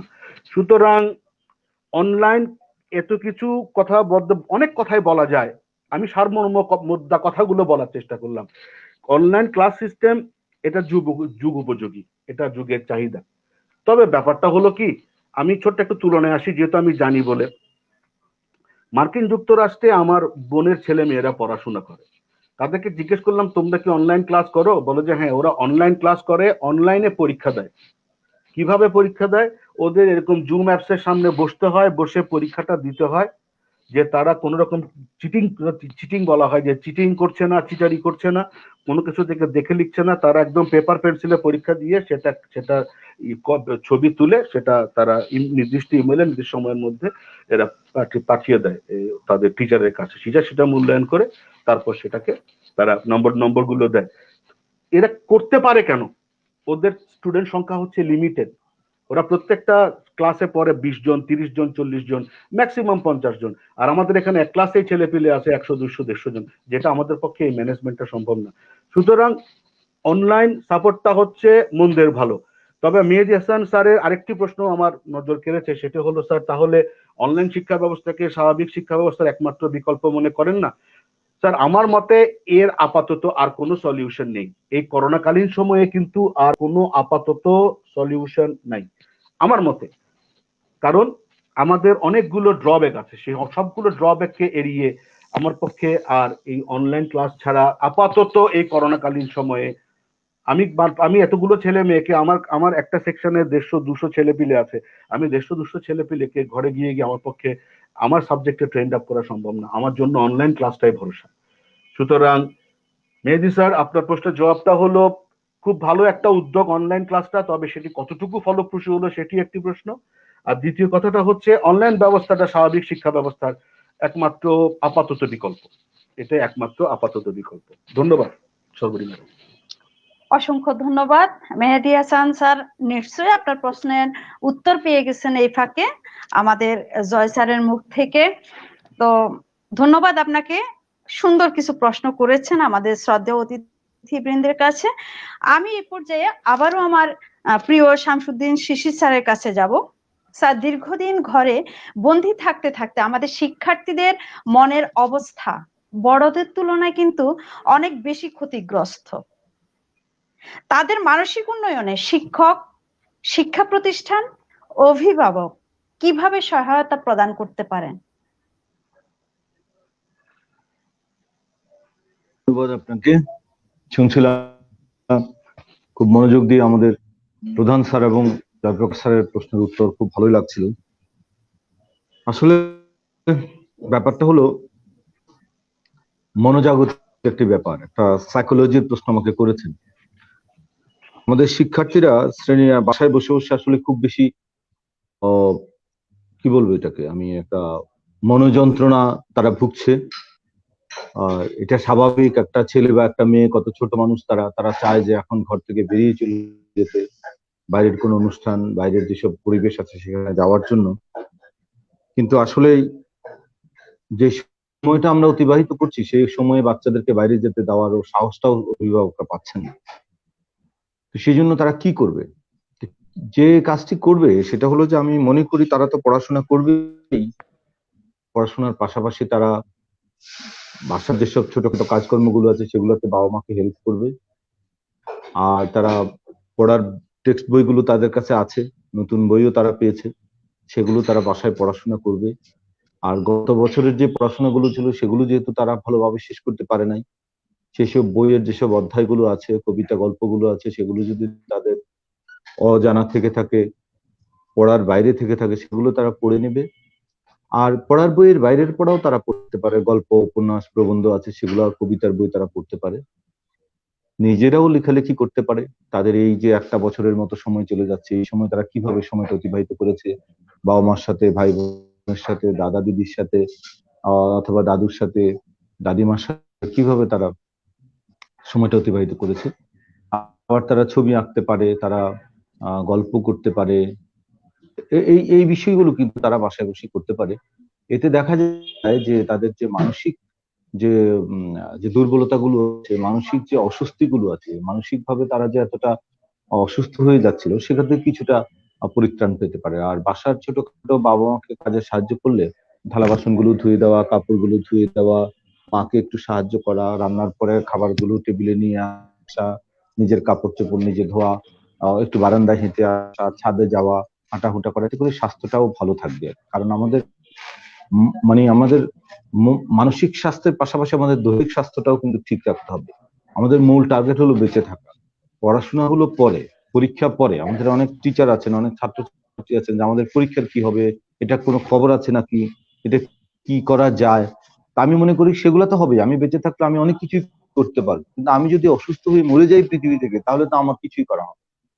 অতএব পরীক্ষা, ক্লাস, পড়াশোনার চিন্তার বাইরে আমার চিন্তা হলো আমি সুস্থ থাকবো, আমি স্বাস্থ্যবিধি মেনে চলবো, আমি সরকারের কথাগুলো শুনবো, বাবার কথা শুনবো, অভিভাবকের কথা শুনবো, আমার শিক্ষকের যে কথাগুলো আছে সেগুলো আমি শুনবো। মাঝে মাঝে শিক্ষার্থীদের কিছু প্রিয় শিক্ষক থাকে, অথবা কোনো একটা বিষয় নিয়ে তারা আলোচনা করছে, গণিতের সমস্যার সমাধান করছে, ইংরেজির সমস্যার সমাধান করছে, আইসিটির সমস্যার সমাধান করছে, ইকোনমিক্স আছে, ফিজিক্স আছে, কেমিস্ট্রি আছে, যে বিষয়গুলো আছে সেগুলো তারা যদি মনে করে যে এই প্রবলেম গুলো তারা সলভ করতে পারছে না বা কোথাও গিয়ে তারা ঠেকেছে, সাথে সাথে তারা শিক্ষকের সাথে যোগাযোগ করতে পারেন, ওভার টেলিফোনে কথা বলে সেগুলোকে সমাধান করতে পারেন। এক্ষেত্রে কি হয়, শিক্ষকরাও এই কাজগুলো করতে পারেন। শিক্ষকরাও শিক্ষার্থীদের সাথে যোগাযোগ রাখতে পারেন, ফোন করতে পারেন, খবর নিতে পারেন, অভিভাবকদের সাথে যোগাযোগ করতে পারেন, তাদের শারীরিক সুস্থতা অসুস্থতা নিয়ে আলাপ করতে পারেন। কিন্তু সবচেয়ে মূল যে ব্যাপারটা হলো, একটা টনিকের মতো কাজ করে একজন শিক্ষকের কণ্ঠস্বর যখন শিক্ষার্থী শুনে যে কেমন আছো তুমি, তোমার পড়াশোনার কি অবস্থা, অথবা স্টুডেন্ট যদি টিচারকে ফোন করে যে আমি এই বিষয়টা বুঝতে পারছি না, আমাকে যদি একটু সাহায্য করতেন, এই কথাগুলো তাকে আরো 1 মাস 2 মাসের একটা মানে পেট্রোনাইজ করে দেয় আর কি। আমি মনে করি যে আমি যদি একটা গাড়ি নিয়ে ঢাকা রওনা হই, কুমিল্লা গেলেও আমার পেট্রোল শেষ হয়ে গেল, আমার গ্যাস শেষ হয়ে গেল, আমাকে আবার নিতে হবে। তা আমরা তো চলছি চলছি চলছি, স্কুল বন্ধ হয়ে গেল, টিচারের সাথে আমাদের কমিউনিকেশনটা হচ্ছে না, সরাসরি সামনাসামনি দেখা হচ্ছে না। তো যখনই টিচারকে একটা ফোন করা হলো, কথা বলা হলো, তখন মনে হয় যে না, ঢাকা পর্যন্ত যাওয়ার যে গ্যাসটা দরকার, যে পেট্রোলটা দরকার, সেটা আমি নিয়ে নিলাম, যে আমি আরো 2 মাস এটা চালাতে পারবো। তো আমি সবসময় মনে করি যে শুধু পড়াশোনাটা বইয়ের মধ্যে সীমাবদ্ধ থাকে না, পারিপার্শ্বিক অবস্থা, সবার সাথে কথা বলা। আর আমি যে কথাটি বারবারই বলি সেটা হলো যে আমি ব্যক্তিগতভাবে মনে করি যে ধর্ম সম্পর্কিত জানা আমার খুবই কম। কিন্তু এই প্যান্ডামিক পিরিয়ডে আমি কি করছি, আমার ধর্মীয় যে বইগুলো আছে সেই বইগুলো আমি পড়ছি, ওদের সাথে ফোনে কথা বলছি, জেনে নিচ্ছি সকল ধর্মের যেসব ছেলে মেয়েগুলো আছে, আমাদের ইসলাম ধর্ম আছে, হিন্দু ধর্ম আছে, খ্রিস্টান ধর্ম আছে, বৌদ্ধ ধর্ম আছে, আমরা কিন্তু সকল ধর্মের মানুষের সন্তানগুলো কিন্তু ওই এই সব বিষয়গুলোতে কিন্তু পারদর্শী না। তো পারদর্শী না থাকার কারণে আমাদের দাদা দিদি আছে, আমাদের দিদা আছে, দাদু আছে, আমাদের মা বাবা আছে, আমাদের কাছে বই আছে, কিন্তু সামাজিক যে নিয়ম কানুন গুলো আছে, রীতিনীতি গুলো আছে, ধর্মীয় যে বন্ধন গুলো আছে, ধর্মের যে নিয়ম কানুন আছে, সেগুলো কিন্তু আমরা জেনে নিতে পারি। সকল ধর্মের মানুষগুলো, সকল ধর্মের ধর্মযাজকরা সব সময় ভালো কথা বলেছেন, সত্যের কথা বলেছেন, তারা মূল্যবোধের কথা বলেছেন, নৈতিক শিক্ষার কথা বলেছেন। আমি এমন কোনো ধর্মীয় বই পাই নাই, আমি পড়ি বিভিন্ন ধর্মের বইগুলো, কোনো যাতে দেখা যায় মিথ্যা কথা বলার কথা, অন্যায় করার কথা, এসব কথা লিখেন। তাহলে সকল ধর্মের মানুষের, আমাদের ধর্মযাজকদের মূল মন্ত্র যেহেতু একদিকে, সেহেতু সব ধর্মের মানুষের সন্তানগুলো একই রকম করে আমরা যদি চলি বলি, আমরা যদি শিখি, তাহলে নিশ্চয়ই আমরা একদম সমৃদ্ধ আগামী পৃথিবী তৈরি করতে পারবো আমাদের সন্তানগুলোর মধ্য দিয়ে। আমি একদিন থাকবো না, সর্বরী ম্যাডাম থাকবে না, প্রধান স্যার থাকবে না, জয়প্রকাশ স্যার থাকবে না, কিন্তু আমাদের স্কুল থাকবে, আমাদের সমাজ থাকবে, আমাদের কলেজ থাকবে। আমরা যদি আমাদের এই শিক্ষার্থীদের জন্য আগামীর এই সুন্দর শিক্ষার্থী যদি আমরা তৈরি করতে না পারি তাদেরকে, তাহলে আমরা তো যেখানেই থাকি একটা অস্বস্তির মধ্যে থাকবো যে কার কাছে আমাদের পৃথিবীটা দিতে হবে। তো সেই জন্য আমি বলবো আমরা সকল কিছু, আমাদের শিক্ষায় যেমন থাকবে তাদের পারদর্শিতা, ধর্মীয় রীতিনীতিতে পারদর্শী থাকবে, তারা সামাজিক ভাবে তারা পারদর্শী থাকবে, তারা আগামীর উপযুক্ত পৃথিবী হিসেবে গড়ে উঠবে। এই আশা আমি ব্যক্ত করতে পারি। অনেক ধন্যবাদ আপনাকে এই প্রশ্ন করার জন্য। স্যার, মুগ্ধ হয়ে আমি শুনছিলাম। ক্লাসের পড়া যেমন শুনতাম আপনার ক্লাসে বসে, ঠিক তেমনই মনে হচ্ছে আমি ফিরে গিয়েছিলাম সে অনেকদিন আগের ক্লাসে। স্যার এত চমৎকার ভাবে বললেন, নিশ্চয়ই আমাদের শিক্ষার্থীরা অনেকে যে যেখানে বসে দেখছেন তারা অনেক বেশি উপকৃত হবে, সাথে অভিভাবক মন্ডলীয় শিক্ষকরাও যারা আমাদের সাথে যুক্ত আছেন। এখানে আমি দেখতে পাচ্ছি আমাদের অনেক পছন্দের এম আমিনুল রশিদ স্যার যুক্ত আছেন। স্যার অনেক বেশি ধন্য মনে করছি আপনি আমাদের সাথে আছেন। মোহাম্মদ নিজামুদ্দিন, আমাদের প্রিয় শিশি স্যারের নিকট জানতে চাই, আমার ছেলে চট্টগ্রাম কলেজে পড়ে, কলেজে যখন জুমে ক্লাস করে বিদ্যুৎ চলে, তখন ওয়াইফাই বন্ধ হয়ে যাওয়ার ক্লাস করতে পারে না। আমি মনে করি অনেক ছাত্র এই সমস্যায় ভোগে। এর সমাধান কি হতে পারে? ঠিক আছে, ঠিক আছে, এটা কাকে করেছে? শিশির স্যারকে করেছে? স্যার আপনাকে। ও আচ্ছা, আমাকে করেছে যে চট্টগ্রাম কলেজে পড়ে, কলেজের জুমে ক্লাস হলে হঠাৎ বিদ্যুৎ চলে যায়, আসলে ওয়াইফাই বন্ধ হয়ে যায়। এটা আসলে একটা ন্যাচারাল ব্যাপারের মতো আমরা মনে করি আর কি। নিজামকে আমি শুভেচ্ছা জানাচ্ছি, এখানে আসার জন্য অনেক ধন্যবাদ। একজন প্রধান শিক্ষক আমাদের এখানে সংযুক্ত হয়েছেন এবং চমৎকার একটি প্রশ্ন করেছেন তার সন্তানকে নিয়ে। এটা আসলে আমাদের মতো একটি উন্নয়নশীল দেশে আমরা কতক্ষণ পর্যন্ত ইলেকট্রিসিটি পাচ্ছি সেটা হলো আমাদের সবচেয়ে বড় অ্যাচিভমেন্ট আর কি, যে আমরা ইলেকট্রিসিটি পাচ্ছি, কিন্তু কত সময়ের জন্য পাচ্ছি সেটা না হয় আমরা দেখলাম না। তো আমি মনে করি যে শিক্ষার্থী তার অন্য বন্ধুদের সাথে যোগাযোগ থাকবে। এই সময় যখন ইলেকট্রিসিটি থাকবে না, ওয়াইফাই যখন বন্ধ হয়ে যাবে, তখন সে বসে থাকবে এবং ইলেকট্রিসিটি অপেক্ষায় থাকবে। আর এই সময়টায় তার অন্য বন্ধুরা যে এই বিষয়বস্তু নিয়ে আলোচনা হয়েছে সেটা তারা তার কাছ থেকে জেনে নেবে। আমি আমাদের শ্রদ্ধেয় সঞ্চালক সর্বরী ম্যাডামের মাধ্যমে আমার শ্রদ্ধেয় স্যার MM আমিনুর রশিদ স্যারের কাছে আমার শ্রদ্ধা জানাতে চাই, সালাম জানাতে চাই। স্যার আমাদের সাথে সংযুক্ত হয়েছেন, এটা জেনে আমার খুব ভালো লাগছে। স্যার নিশ্চয়ই আমাকে শুনছেন, আমি খুব মিস করছি স্যারকে। আমার খুব ভালো লাগছে যে স্যার আমাদেরকে শুনছেন। অনেক ধন্যবাদ স্যারকে। আমি স্যারের সুস্বাস্থ্য এবং দীর্ঘায়ু কামনা করছি এবং স্যারের কাছে দোয়া চাচ্ছি যে আমাদের জন্য যাতে স্যার দোয়া করেন। আমি সঞ্চালকের মাধ্যমে স্যারের কাছে এটা পৌঁছাতে চাই। অনেক ধন্যবাদ। অনেক ধন্যবাদ স্যার। আমি ব্যক্তিগতভাবে আমিনুল রশিদ স্যারের প্রতি কৃতজ্ঞতা প্রকাশ করছি। স্যার আমাদের সাথে আছেন, খুবই ভালো লাগছে আমার। অনেক দর্শক আছেন, শুভ দে আমাদের সাথে আছেন, সন্তোষ ধর, নিঝুম রাত, অনেকে আছেন এখানে। একজন madam Nasrin Akhtar ma'am, sir আপনি অনেক সুন্দর করে বাস্তবতাকে তুলে ধরেছেন, ধন্যবাদ স্যার। হ্যাঁ শিশির স্যার, বাস্তবতার সবকিছুই পাবেন স্যারের ভেতরে। যেমন সুন্দর করে কথা বলেন, তেমনি অনুপ্রেরণা দেওয়ার ক্ষেত্রে অগ্রগামী। এখানে একজন স্যার আব্দুর রহিম স্যার বলেছেন, ইয়েস স্যার, আমাদের এখানে আজকে যে 3 জন আইকন স্যার আছেন, অতিথি স্যার আছেন, সকলেই কিন্তু আসলে গোল্ড ডায়মন্ড সবকিছু। আরো অনেকে আছেন, মাহফুজুর রহমান, নয়ন আছেন, বিথি সরকার, খুব সুন্দর একটি উদ্যোগ, thank you madam. Rehana Parvin, শুভকামনা রইল সবার জন্য। ম্যাডাম আপনার জন্য শুভকামনা, থাকুন আমাদের সাথে। প্রিয় দর্শক বৃন্দ, আমরা সকলে শিক্ষার আলো .com এর আজকের আয়োজনে অ্যাড আছি, যুক্ত আছি। আপনারা আমাদের সাথে থাকুন, আমাদেরকে অনুপ্রেরণা দিয়ে যাবেন। আপনারা না থাকলে আমাদের সর্বরী ম্যাডাম, অনুষ্ঠান সম্ভব হবে না। সর্বরী ম্যাডাম, স্যার বলেন স্যার। আমি একটু বলতে চাচ্ছি যে ওই আমার MM আমিনুর রশিদ স্যারকে তো সব দর্শক শ্রোতারা চিনছেন না, বা আমাদের জয়প্রকাশ স্যারও হয়তো চিনছেন না, বা প্রধান স্যার জানেন না। জয়প্রকাশ স্যার আমাদের আমিনুর রশিদ স্যার আমাদের কলেজের প্রিন্সিপাল হিসেবে ছিলেন বহু বছর, আমার বস আর কি, আমাদের শ্রদ্ধেয় সহকর্মী। সবসময় স্যার আমাদের সাথে বন্ধুর মতোই চলতেন। এখন স্যার রিটায়ারমেন্টে আছেন, ভালো আছেন, ঢাকায় থাকেন। আমরা সবাই স্যারের জন্য দোয়া করবো। আমি সকল দর্শক শ্রোতাদের জন্য বলছি যে শ্রদ্ধেয় স্যারের জন্য দোয়া করবেন। উনি বহু বছর আমরা কিন্তু একসাথে আমাদের টিচার ট্রেনিং কলেজ চট্টগ্রাম ছিলাম, উনি আমাদের প্রিন্সিপাল স্যার হিসেবে ছিলেন। অনেক ধন্যবাদ সঞ্চালক। আরেকটি কথা বলি, স্যারের জন্য অনেক অনেক শ্রদ্ধা। দেখা হয়েছে আমাদের সাথে, আপনার কি মনে আছে জয় স্যার? ফেনীতে ফেনীতে হ্যাঁ ফেনীতে তখন দেখা হয়েছে স্যারের সাথে। স্যার ওখান থেকে রিটায়ারমেন্টে গেলেন। মনে পড়ছে হ্যাঁ, এবার মনে পড়ছে। আমার খুবই ভালো লাগছে, আমি আবেগে আপ্লুত স্যারের উপস্থিতিতে, খুবই ভালো লাগছে। যাক, আশা করব স্যার আমাদের সাথে থাকবেন, আরো প্রেরণা দিয়ে যাবেন আমাদেরকে। খুবই পজিটিভ পয়েন্টের একজন স্যার, কিছু শেখার আছে স্যারদের থেকে। প্রিয় দর্শক বৃন্দ, আমি এই পর্যায়ে আমাদের শ্রদ্ধেয় সাইফুল ইসলাম প্রধান স্যারের কাছে যাব। স্যার, বিশ্বায়নের বর্তমানের এই করোনা সময়ে শিক্ষক যোদ্ধাদের অনলাইন ক্লাসে যে কার্যক্রম তারা পরিচালনা করে যাচ্ছে, এটি সরকারের রূপ 2021 বাস্তবায়নে যথেষ্ট ভূমিকা রাখছে বলে আমি মনে করি। স্যার, স্যার এই ক্ষেত্রে আপনার মন্তব্য কি? ধন্যবাদ। আমাকে কি শোনা যাচ্ছে?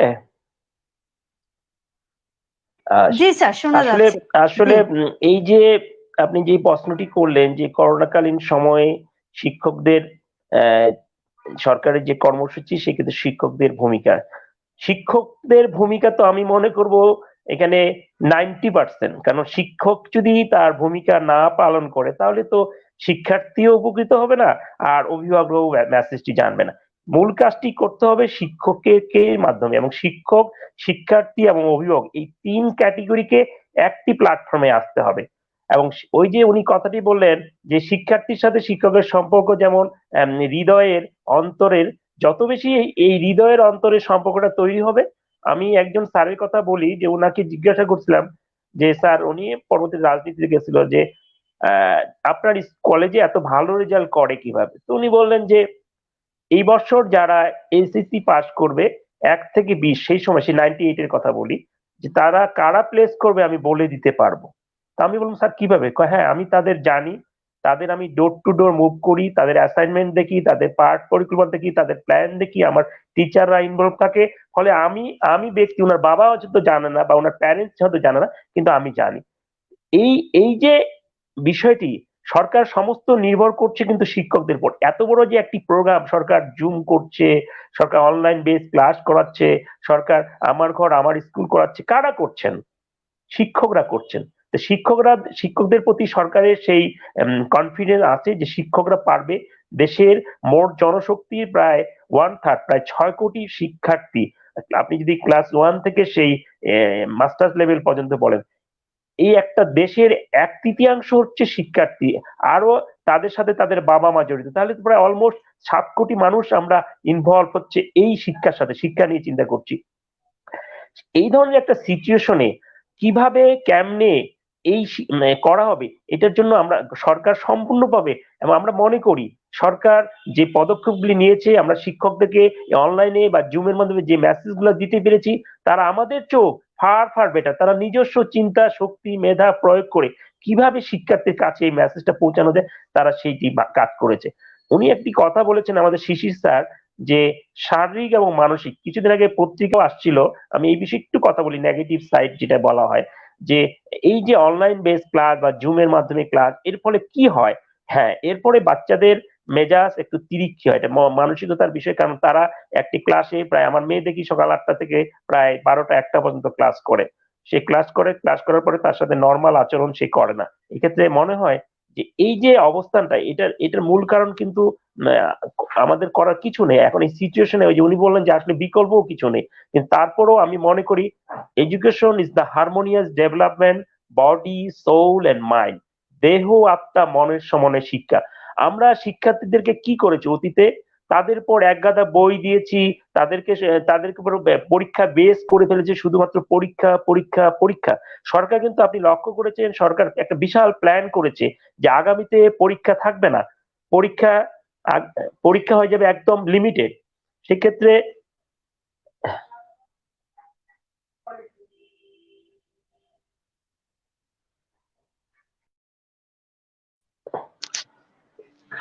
চলে গেল, আমাকে দেখা যাচ্ছে না বোধহয়। হ্যাঁ, পরীক্ষা হবে লিমিটেড। অসুবিধা নেই স্যার, হ্যাঁ বলুন, আমরা শুনতে হ্যাঁ, পাচ্ছি। হ্যাঁ, পরীক্ষা হবে লিমিটেড। সেক্ষেত্রে শিক্ষার্থীরা যেন পরীক্ষা ভয়টা না থাকে, তারা যেন স্বাভাবিকভাবে তাদের কার্যক্রম দেখেন। আপনি দেখেন 5টা সাবজেক্টে পরীক্ষা হবে। আমি থাইল্যান্ডে গিয়েছি, মালয়েশিয়া, বিভিন্ন দেশে আমাদেরকে সরকারিভাবে গিয়েছি, সেগুলোতে দেখেছি যে তারা বিভিন্ন বিষয়ে বাচ্চাদেরকে পড়াশোনা করায়, কিন্তু পরীক্ষা হয় লিমিটেড। এই ক্ষেত্রে এইবার যেমন অ্যাসাইনমেন্ট শব্দটা আমরা জুড়াই দিলাম, অনেকে হয়তো বুঝতেই পারতেছে না যে অ্যাসাইনমেন্ট কি জিনিস, কিন্তু পরবর্তীতে দেখলাম হ্যাঁ সবাই হয়তো করতে পারেনি, কিন্তু এর ভিতরেও দেখেন 60%, 70% বাচ্চারা, শিক্ষার্থীরা কিন্তু অ্যাসাইনমেন্ট তৈরি করেছে, তারা জমা দিয়েছে। এই যে চেঞ্জগুলি, এই চেঞ্জের সাথে শিক্ষার্থীরা জড়িত, এবং শিক্ষকরাও অনেকে বুঝতো না যে কিভাবে কি করবো, কিন্তু পরবর্তীতে দেখা গেল যে খুব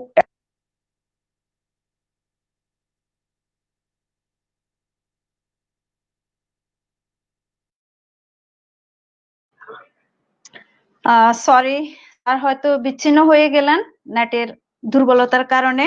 অসুবিধা নেই, আমি আমার জয়প্রকাশ স্যারের কাছে যাব। এ ফাঁকে অনেকে আমাদের সাথে আরো নতুন করে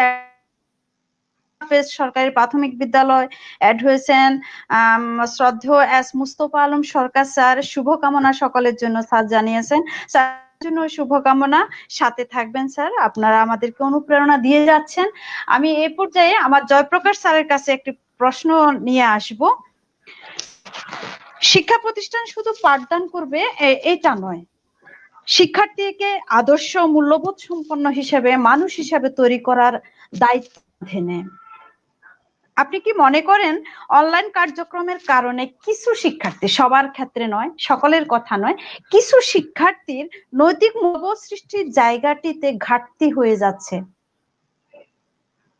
যদি তাই হয় তাহলে একজন শিক্ষক হিসাবে আপনার করণীয় কি স্যার? ধন্যবাদ এই প্রশ্নটির জন্য।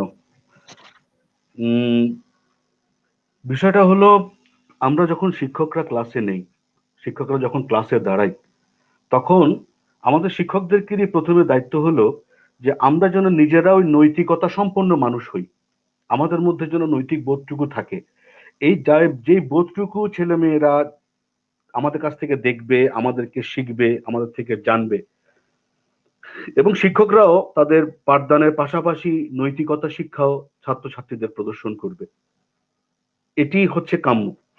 এখন ক্লাসরুম টিচিং এর ক্ষেত্রে যেটি হয়, ক্লাসরুমে যখন আমরা ছেলে মেয়েদের সামনে দাঁড়াই, তখন আমরা আমাদের বিষয়ভিত্তিক কথা বলার সাথে কিছু নৈতিকতা শিক্ষাও তাদেরকে আমাদের এই এই মানে পাঠ্যসূচির সঙ্গে সঙ্গে তাদেরকে আমরা দেই, কথাবার্তাগুলো বলি। প্লাস প্রতিষ্ঠানে বিভিন্ন অনুষ্ঠানগুলো হয়, যে অনুষ্ঠানগুলোতে কিছু নৈতিকতা, যেমন বার্ষিক মিলাদ মাহফিল, অনেক কলেজে সরস্বতী পুজো হয়, বা এ ধরনের বিভিন্ন অনুষ্ঠানগুলোতে আমরা যে কাজটা করি সেটা হলো ছেলে মেয়েদেরকে এসব অনুষ্ঠানের মাধ্যমে ক্লাসরুমে ব্যক্তিগতভাবে আমরা ছেলে মেয়েদেরকে কিছুটা নৈতিকতা শিক্ষা দিই। কিন্তু অনলাইন কার্যক্রমে এই নৈতিকতার শিক্ষাটুকুর জায়গায় কিছুটা ঘাটতি তো হচ্ছেই। প্রথম কথা হচ্ছে, আমি যখন জুমে ক্লাস নেই, যদি আমি এখানে দেখাতে পারতাম, আমার কাছে একটা জুম ক্লাসের স্টিল ফটোগ্রাফ আছে এখানে আমার ল্যাপটপে, সেখানে আমি দেখব যে আমি কোনো ছাত্রছাত্রীর মুখ দেখতে পাচ্ছি না, তারা আমার ভিডিওটি দেখতে পাচ্ছে, সচল ভিডিও, আর আমি দেখতে পাচ্ছি তাদের নাম। আমি নাম দিয়েছি, জুম ক্লাসের নামটা হচ্ছে কবরস্থানের মধ্যে ছেলে মেয়েদের ক্লাস নেওয়া, কোনো শব্দ নেই, কিচ্ছু নেই, আমি আমার মতো বলে যাচ্ছি, ছেলেরা ছেলে মেয়েদের মতো শুনছে, বা তাদের যদি আগ্রহ না থাকে শুনছে না। ছেলে মেয়েদের সামনে থাকলে, ক্লাসরুমে থাকলে একটি বিষয়ে আগ্রহ সৃষ্টি করা যতটুকু সহজ, সবচেয়ে বড় চ্যালেঞ্জ হচ্ছে অনলাইন ক্লাসরুমের মধ্যে ছেলে মেয়েদের মধ্যে পাঠের প্রতি আগ্রহ তৈরি করা। আমার যে মাল্টিমিডিয়া কন্টেন্ট গুলো আছে, যা কিছু আমি শামসুদ্দিন স্যারদের কাছ থেকে শিখেছি, তার সর্বোচ্চ প্রয়োগ আমি আমার কন্টেন্ট গুলিতে আমি প্রয়োগ করতে গিয়ে আমি আপ্রাণ চেষ্টা চালিয়ে যাচ্ছি। এবং কতটুকু গ্রহণযোগ্য হচ্ছে কি না হচ্ছে না, তার কোনো ফিডব্যাক পাওয়ার কোনো বিষয় আমার কাছে নেই। তো সেই ক্ষেত্রে এই বাস্তবতার মুখোমুখি দাঁড়িয়ে আমি ছেলে মেয়েদেরকে কিভাবে নৈতিকতার বিষয়গুলো শিক্ষা দেব। তারপরও আমি আগেই বলেছিলাম যে আমাদের কলেজে কাউন্সিলিং সিস্টেম চালু আছে, আমরা ছেলেদের সঙ্গে মাঝে মধ্যেই একটা ইয়েতে আমরা মোবাইল ফোনে কথা বলি, সেখানেও সমস্যা। অনেক ছেলে যে মোবাইল নাম্বারটা দেয়, সেখানে মোবাইল নাম্বারে কখনোই কোনো কিছু রিচ হয় না, তাদের মোবাইলে আমরা ঢুকতে পারি না, বা অনেক কারণে হয়তো এমন জায়গায় আছে যেখানে মোবাইল নেটওয়ার্ক কানেক্ট করা সম্ভব হয় না। সুতরাং কিছু কিছু জায়গাতে তো ঘাটতি রয়েই যাচ্ছে। আমি যতই ছেলে মেয়েদেরকে বলি তোমরা মোবাইল ব্যবহার করো, কিন্তু মোবাইলের প্রতি অতিমাত্রায় আসক্ত হয়েও না, তোমরা ইন্টারনেট ব্যবহার করো, কিন্তু ইন্টারনেট ব্যবহারটা যেন অ্যাবিউজ না হয়, এটার জন্য প্রপার ইউজ হয়, এই ধরনের ব্যাপার স্যাপারগুলো আমরা ছেলে মেয়েদের বলার চেষ্টা করি। কিন্তু কলেজে থাকলে যেমন আমরা কাউকে অ্যালাউ করি না যে তোমরা ক্লাসে স্মার্টফোন নিয়ে আসবে, প্রয়োজন হলে ছোট্ট একটা বাটন মোবাইল নিয়ে আসবে, কিন্তু দামি কোনো স্মার্টফোন তোমরা কলেজে আনবে না। আমরা যেহেতু কলেজে একটা সময় থাকে, সুতরাং একটা সময় তারা কলেজের বাইরে মোবাইল ফোনের বাইরে থাকতে পারে। কিন্তু অনলাইন ক্লাসগুলি যখন হয় তখন তাদের হাতে লাগেই আমার ক্লাস আছে। প্রধান স্যার একটা কথা বলেছেন কিন্তু, যে দীর্ঘক্ষণ যাবৎ যদি অনলাইন ক্লাসে থাকে একটা ছেলে বা মেয়ে, সেটা তাদের আচরণের উপর বিরূপ প্রভাব ফেলে। তার প্রমাণ কিন্তু আমি ছোট্ট করে বলি, আমার মেয়েও অনলাইন ক্লাস করে, আমাকেও মাঝে মধ্যে অনলাইন ক্লাস করাতে হয়, আমার স্ত্রীকে করাতে হয়। সুতরাং আমরা এই পরিবারের 3 জন সরাসরি অনলাইন ক্লাসের সঙ্গে যুক্ত, কেউ করাই কেউ করি, আমাদের মেজাজ কিন্তু তিরিক্ষি হয়ে থাকে, এটা কিন্তু একদম বাস্তব সত্যি কথা। সুতরাং একটা বিষয় হচ্ছে যে আমরা এই করোনাকালীন সময়ে নৈতিকতা যে শিক্ষার জায়গাটা, সেটা তো কিছুটা ব্যাহত হচ্ছেই, এটা আমাদের বুঝে নিতে হবে। তারপরে আমরা আপ্রাণ চেষ্টা করছি, যখন ছেলেদের সঙ্গে আমার জুমে কথা হয় বা মোবাইলে কথা হয়, তখন আমরা বলি 2-3টা কথা বলি। অ্যাটলিস্ট তোমরা এই সময়কালে বাইরে বেশি ঘোরাফেরা করবে না, 1। 2 নম্বর, পিতা মাতার প্রতি তোমরা সর্বোচ্চ সম্মান প্রদর্শন করবে। 3, মোবাইলের ব্যবহার করো কিন্তু মোবাইলের প্রতি আসক্ত হয়েও না। 4, তোমরা ইন্টারনেটে কোনো অ্যাবিউজ করবে না, কোনো রকমের কোনো অ্যাবিউজ তোমরা ইন্টারনেট করবে না। আমরা চেষ্টা করে যাচ্ছি, এখন বাকিটা দেখা যাক কতটুকু সফলতার মুখ দেখে। ধন্যবাদ সর্বরিক। অনেক ধন্যবাদ স্যার। আপনি যে এত সুন্দরভাবে বিষয়টি ফুটিয়ে তুললেন, আমাদের শিক্ষার্থীদের অনেক কাজে লাগবে, আমাদের তো লাগছেই। আমরা যথেষ্ট সমৃদ্ধ হচ্ছি আপনাদের এই আলোচনার প্রেক্ষিতে। তো অনেকে আমাদের নিয়ে কথা লিখছেন। এস মুস্তফা আলম সরকার স্যার, উপস্থাপক সহ 3 আইকনকে স্বাগতম। তাদের অভিজ্ঞতা লব্ধ সমসাময়িক শিক্ষায় তাদের মূল্যবান মতামত নিয়ে আলোচনায় অংশগ্রহণের জন্য। স্যার, আপনাকেও অশেষ ধন্যবাদ। আপনি আমাদের সাথে থেকে সবসময় প্রেরণা দিয়ে যাচ্ছেন। আব্দুর রহিম স্যার লিখেছেন, effective education every week. Thanks sir, সাথে থাকুন। আমি আমাদের সাইফুল ইসলাম প্রধান স্যারের কথোপকথন বুঝলাম শিক্ষার্থীদের যে আচরণের বিষয়টি পরিবর্তন হচ্ছে। আসলে একটি প্রশ্ন ছিল, প্রশ্ন করার আগেই স্যার বলে দিলেন, উপকৃতই হলাম বটে। স্যার এখন নেটের সমস্যার কারণে বিচ্ছিন্ন আছেন, জানি না আদৌ অ্যাড হতে পারবেন কিনা, তবে প্রত্যাশা দ্রুত হয়তো অ্যাড হবেন। আমি এই পর্যায়ে প্রিয় শিশির স্যারের কাছে যাব, তার আগে দর্শকদের উদ্দেশ্যে একটি কথা বলবো। প্রিয় দর্শক, এখানে যারা শিক্ষক হিসেবে আমাদের সাথে যুক্ত আছেন, তো শিক্ষারআলো.com আমাদের বিভিন্ন কার্যক্রমের সাথে লাইভ ক্লাস নেওয়ার একটি বিষয় সিদ্ধান্ত গ্রহণ করেছেন। গত 1 সপ্তাহ ধরে চলছে শিক্ষারআলো.com পেজে লাইভ ক্লাসের বিভিন্ন শিক্ষক নিচ্ছেন। আপনারাও যারা আছেন নিতে আগ্রহী যোগাযোগ করবেন। শিক্ষারআলো.com শিক্ষার সাথে কাজ। তো আমি আমার প্রিয় শামসুদ্দিন শিশির স্যারের কাছে যাব। স্যার, শোনা যাচ্ছে আমাকে? স্যার, স্যার একটু আনমিউট করতে হবে।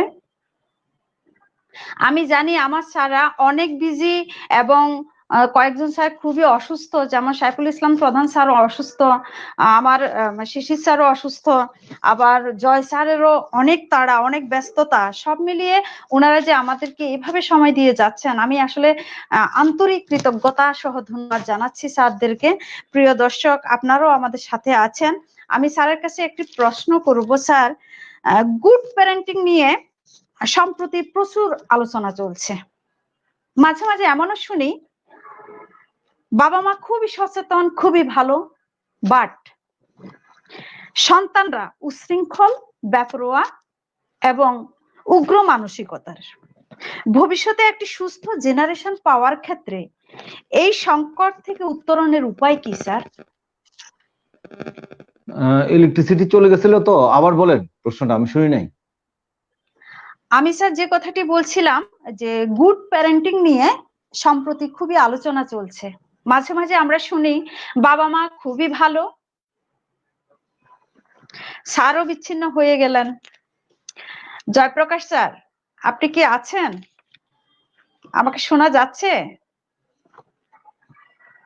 আমাদের অতিথিবৃন্দের মধ্যে জয়প্রকাশ স্যারই আছেন হয়তো এখন। স্যার, স্যার ডিস্টার্ব বলো। করছেন? শোনা যাচ্ছে স্যার? হ্যাঁ, শুনতে পাচ্ছি, বলো। গুড প্যারেন্টিং নিয়ে কথা বলছি স্যার। আমরা মাঝে মধ্যে শুনি বাবা মা খুবই ভালো, ভালো মননের, সচেতনও বটে, কিন্তু তাদের সন্তানরা উগ্র মানসিকতার, উচ্ছৃঙ্খল, বেপরোয়া। তো ভবিষ্যতে একটি ভালো জেনারেশন পেতে গেলে এই সংকট থেকে উত্তরণের উপায় কি স্যার? আচ্ছা, অনেক ধন্যবাদ প্রশ্নের জন্য। এটা ব্যাপার হলো যে আজকালকার যে ছেলেমেয়েরা আছে কিন্তু বাবা মার যেসব ইনস্ট্রাকশন গুলো তারা দেয় সেগুলো কিন্তু বাবা মার কথাগুলো তারা শুনে না। তারা বন্ধুদের কথাগুলোকে বেশিরভাগ প্রাধান্য দেয়। আর দুর্ভাগ্য হলেও সত্য, যখনই দেখা যাবে যে আমাদের ছেলেমেয়েরা মানে একটু মানে বিপদগামী বন্ধুদের সাহচর্যে চলে যায়, তখন দেখা যায় যে তারা একটু বিপদগামী হয়ে যায় আর কি। এই ক্ষেত্রে আমাদের বাবা মাদেরকে অনেক বেশি সচেতন হতে হবে। অনেক সচেতনতা দেখান বাবা মারা, আরো সচেতন হতে হবে, খোঁজখবর নিতে হবে। ছেলেমেয়েরা যাতে দরজা বন্ধ করে লেখাপড়া না করতে পারে, ছেলে মেয়েদের হাতে প্রয়োজনের অতিরিক্ত সময় যাতে মোবাইল ফোনটা না থাকে। তাদের হয়তো অনলাইন ক্লাস শেষ হয়ে গেল, এরপর তার কাছ থেকে ফোনটা নিয়ে আসতে হবে। হয়তো ফোনটা দিয়ে অন্য কোনো কাজ করছে না, কিন্তু ফোনটা যখনই তার সামনে থাকবে বারবার সে ফোনটা দেখার জন্য চেষ্টা করবে। তাহলে বইয়ের প্রতি তার যে আন্তরিকতা বা মনোযোগ সহকারে একটা বিষয়বস্তু তাকে পড়তে হবে। বিশেষ করে আপনার 9, 10, 11, 12 ক্লাস বা ইউনিভার্সিটি অনার্স মাস্টার্স পড়া ছেলেমেয়েরা বইয়ের সাথে সম্পৃক্ত হওয়ার জন্য একটা বাধা হয়ে দাঁড়াচ্ছে তাদের মোবাইল ফোনটা। বিশেষ করে যেটা আমরা ইন্টারনেট ব্যবহার করা মোবাইল যেটাকে বলি, কি বলে এটাকে, অ্যান্ড্রয়েড ফোন। তো আমরা অ্যান্ড্রয়েড ফোনটাকে আমাদের শিক্ষার্থীদের একটা করতে হবে, কি বলে এটাকে একটা রুটিন করে দিতে হবে যে তুমি কতটা সময় তোমার কাছে এই ফোনটা রাখবা, যখন প্রয়োজন হবে তখন তুমি নিবা। এবং বাসার একটা নির্দিষ্ট জায়গায় সে ফোনটা রাখতে হবে, যাতে করে যখন তার ফোন আসবে তখন সে যাতে এটা নিয়ে ব্যবহার করতে পারে, তার প্রয়োজনটা ইয়ে করতে পারে। আর সবসময় তার হাতে যদি ফোনটা থাকে, তার সামনে যদি ফোনটা থাকে, তার বিছনার মধ্যে যদি ফোনটা রেখে দেন, তাহলে কিন্তু ওই ফোন তাকে টানবে, মানে চুম্বকের মতো আর কি। এটা একটা সময় সে দেখা যাবে যে তার চোখ চলে গেছে, তার কান চলে গেছে, তার সে অপুষ্টিতে ভুগতেছে, তার ঘুম হচ্ছে না, তখন সে মনে করবে যে হ্যাঁ, আমি তো এই অ্যান্ড্রয়েড ফোনটা ব্যবহার করে আমি শেষ হয়ে গেলাম, কিন্তু তখন আর পেছনে ফিরে আসা আর সম্ভব হবে না। অতএব আমাদের বাবা মার প্রতি আমার একটা আন্তরিক অনুরোধ থাকবে, আমাদের সন্তানদের জন্য আমার একটা আন্তরিক অনুরোধ থাকবে, নিজের পায়ে দাঁড়াও, নিজেকে বুঝাও, নিজের জীবনের কথা ভাবো। ভবিষ্যতে তুমিই কিন্তু থাকবা, তোমার অসুস্থতা তোমাকেই বহন করতে হবে, বাবা মা বহন করবে না, শিক্ষক বহন করবে না, প্রতিবেশী সজ্জন বহন করবে না, তোমার হয়তো কোনো আত্মীয়ের কোটি টাকা আছে, সেই কোটি টাকা দিয়ে তোমার চোখগুলো ভালো করে দিতে পারবে না, তোমার অপুষ্টি দূর করতে পারবে না, তোমার অসুস্থতা রোধ করতে পারবে না। সেই জন্য আমি মনে করি যে আমাদের ছেলে মেয়েদের এখন নিজেদের বোঝা উচিত যে আমার ফোনটা আমার কাছ থেকে দূরে রাখো। আমার আমার ফোনের যে চার্জ দেবো সেটা আমি আমার আমার পড়ার টেবিলে দিব না, আমি অন্য জায়গায় দিব, যাতে করে আমার বারবার পর্যন্ত আমার সেই ফোনটা দেখতে না হয়। তাহলে আমি আমি আমার আজকের এই আলোচনার মধ্য দিয়ে আমার সঞ্চালক, আমার শ্রদ্ধেয় জয় স্যার আছেন এবং যারা শুনছেন, আমি আপনাদের সকলের কাছে বিনম্র শ্রদ্ধায় বলি, আমরা আগামীর একটি সুস্থ সুন্দর পৃথিবী চাই। আর সেই জন্য আমাদের ছেলে মেয়েদেরকে সুস্থ সুন্দর পুষ্টিকর খাবার দিয়ে, ভালো ব্যবহার করে, বন্ধুত্বপূর্ণ আচরণের মাধ্যমে তাদের সাথে আমরা ব্যবহার করব। আর আমাদের অভিভাবকদেরকে আমি একটু বলবো এখন যে আপনারা, দেখা যাচ্ছে যে দুনিয়ার যত আয়োজন আছে, যত অনুষ্ঠান আছে, এখন 2020 সালে 21 সালে এখন যে করোনা কাল, সেখানে করছেন আর সবাইকে আমন্ত্রণ জানাচ্ছেন। আপনাকে একবারও ভাবছেন একটা সন্তান যখন পৃথিবী থেকে চলে যাবে, এই সন্তানকে আপনারা পাবেন? অনুষ্ঠান বহু করা যাবে, কিন্তু সন্তান পাবেন না। আমি অত্যন্ত শ্রদ্ধার সাথে মিজানুর রহমান খানের কথা বলছি। বাংলাদেশ একজন সাংবাদিককে হারিয়েছে, একজন প্রজ্ঞাবান ব্যক্তিত্বকে হারিয়েছে, একজন জ্ঞানবান ব্যক্তিকে হারিয়েছে। এই করোনা ওনাকে নিয়ে গেছেন এবং ওনার মতো এরকম বাংলাদেশ আমাদের বিখ্যাত অনেক লিজেন্ডকে নিয়ে গেছেন। একটা সন্তান যখন অসুস্থ হয় তখন বাবা মা বুঝে আর মর্মপ্রিয়া কতটুকু বেদনা, কতটুকু সন্তান বুঝে না। সে তো টিনেজার, সে মনে করে যে আমি যাবো না কেন, অমুক যাচ্ছে ওই মার্কেটে, অমুক যাচ্ছে ওই বিয়েতে, অমুক যাচ্ছে সেই সাহেব বলে, আমি কেন এত অনুষ্ঠানে গিয়ে ছবি পাঠিয়ে, ওরা তো ওই জায়গায় এনজয় করতেছে, কেন আমি যাবো না, আমাকে কেন দিন। এইটা হলো প্রত্যেকটা বাবা মার কাছে আমার বিনম্র শ্রদ্ধা, আন্তরিক অনুরোধ যে আপনারা আপনাদের ছেলে মেয়েগুলোকে বুঝান, নিজেরা জানান যে সমস্যাটা কোথায়। একটা বাসায় যদি সবাই করোনা আক্রান্ত হয়, সে কোথায় যাবে? এই যে আমাদের ডক্টর পীযূষ স্যার আজকে ওনার ফেসবুকে যে স্ট্যাটাস দিয়েছে, খেয়াল করেছেন? আমাদের এক সচিব চট্টগ্রাম বোর্ড, যে আমি সহ আমার পরিবারের সকল সদস্য করোনা আক্রান্ত, আমাদেরকে কোন রকমে বাঁচিয়ে রেখেছেন। ওনার 60% ইয়েতে আপনার যে লাঞ্চের প্রবলেম দেখা দিচ্ছে।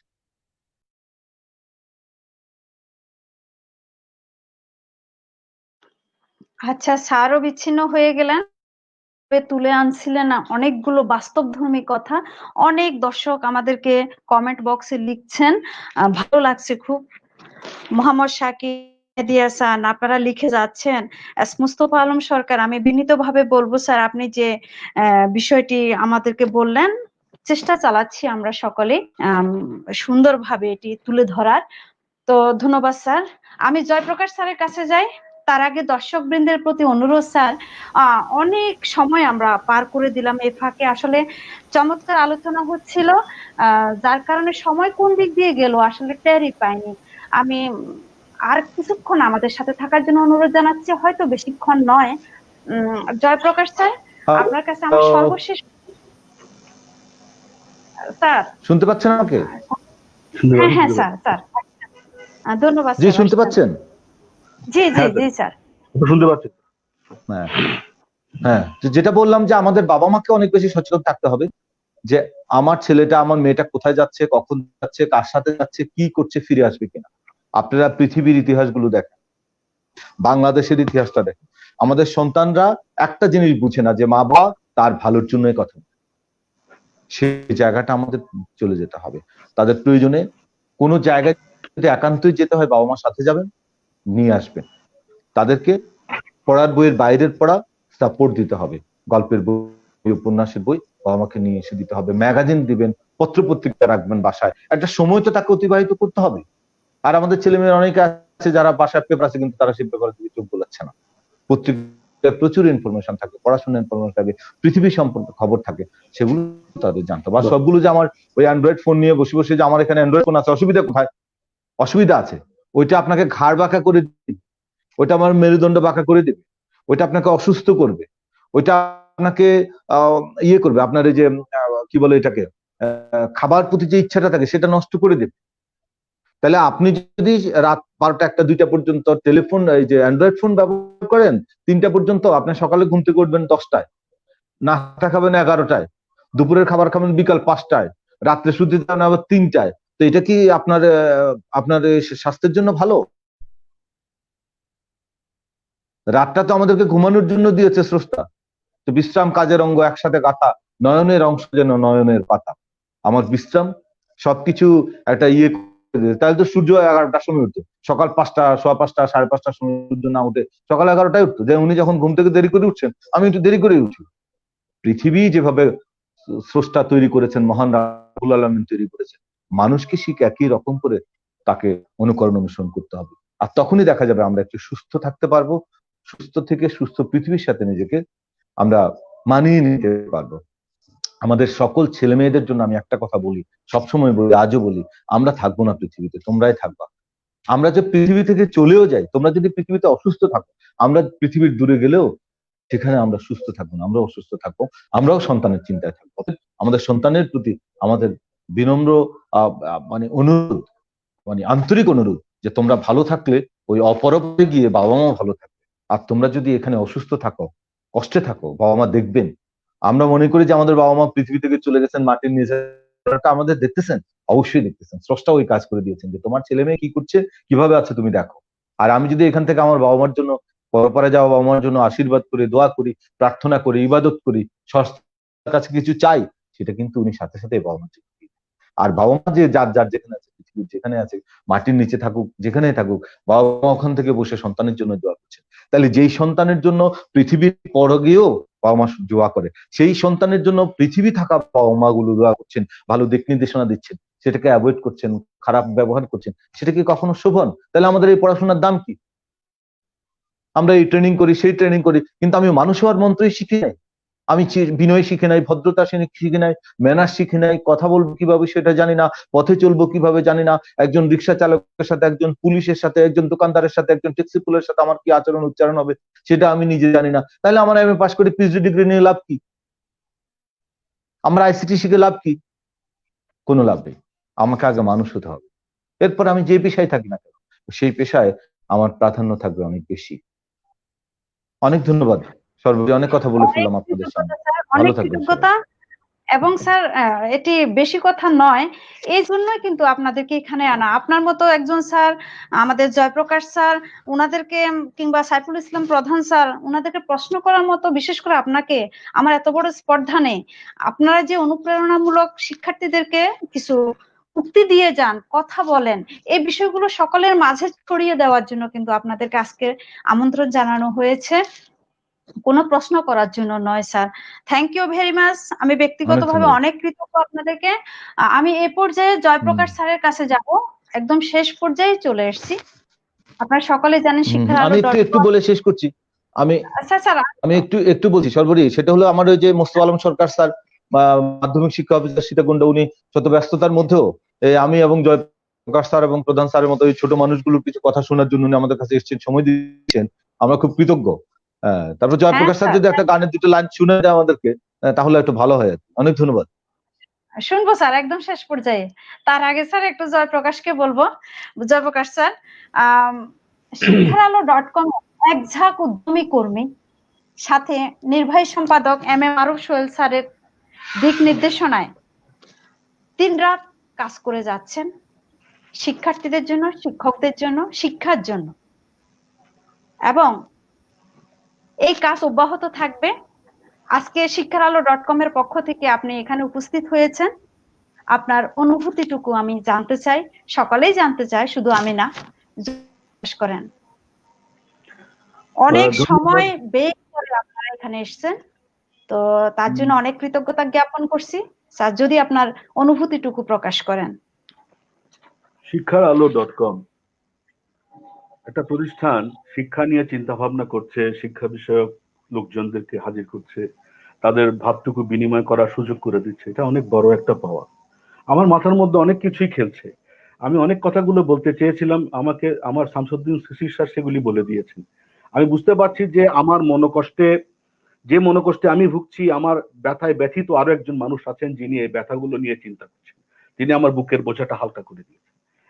কারণ আমি একজন শিক্ষক কলেজে, কিন্তু বাসায় আমি একজন পিতা, আমি একজন স্বামী।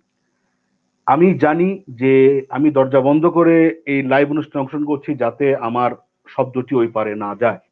আমার ঘরে আমার এক ছেলে এবং এক মেয়ে, দুইজনেই এরা অনলাইন ভিত্তিক এখন পড়াশোনা করে। আমি দেখতে পাচ্ছি প্রত্যেকটা বাসায়, আমার বিল্ডিং এ, যে বিল্ডিং এ আমি থাকি, প্রত্যেকটা বাসায় পিতামাতার সে কি হাহাকার। বিকালবেলা আমরা যখন ছাদের উপর উঠি তখন এক পিতা আরেক পিতাকে ধরে অশ্রু বিসর্জন করি যে আমাদের ছেলে মেয়েদের আমরা শেষ রক্ষা করতে পারবো কি, তারা তো আমার ইমোশন নিয়ে খেলছে।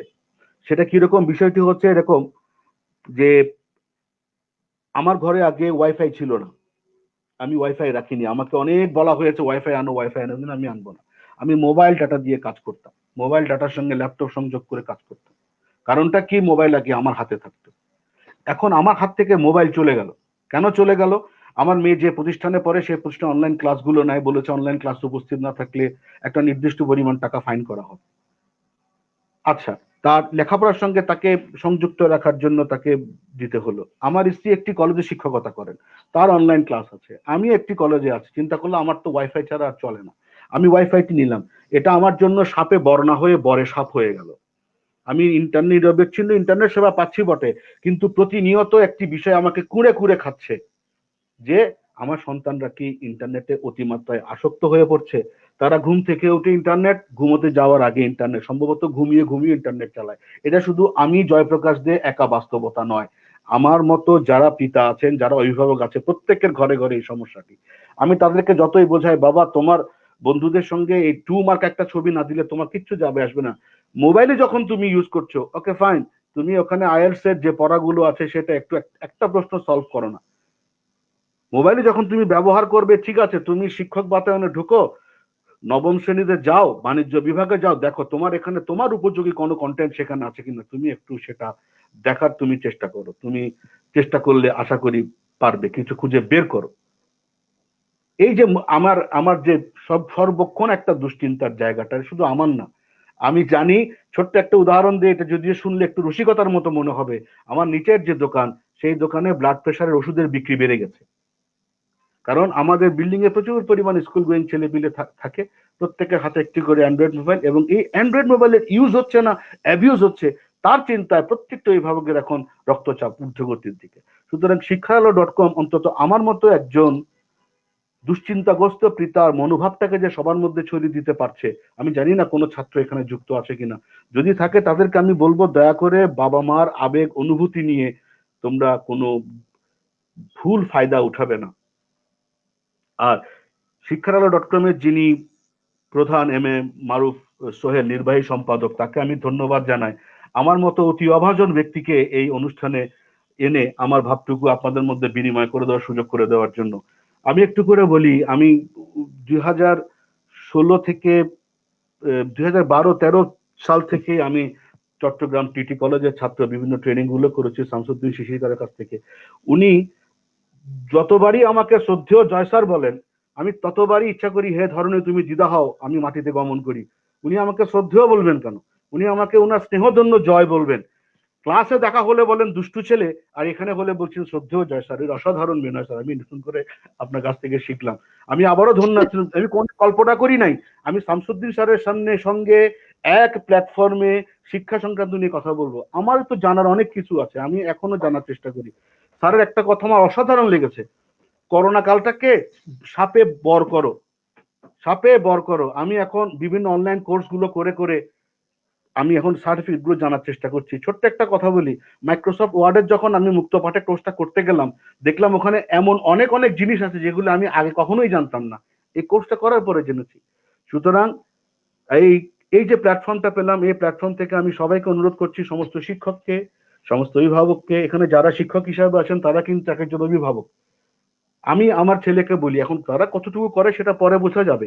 আপনি আপনার ছেলেকে বলুন, মোবাইল নিয়েছো নাও, কোনো আপত্তি নাই, ইচ্ছা মতো চালাও, ঠিক আছে, দেখো তো ওখানে শিক্ষক বাতায়নে গিয়ে কিছু আছে কিনা, কিশোর বাতায়নে এমন কোনো ছবি আছে কিনা, এমন কোনো সিনেমা আছে কিনা, এগুলো দেখো। বা মুক্ত পাঠে গিয়ে দেখো, ছোট্ট একটা কোর্স করো, তোমার জন্য প্রযোজ্য একটা কোর্স ভিতরে করো, ইউজ হোক, অ্যাবিউজটা না হোক।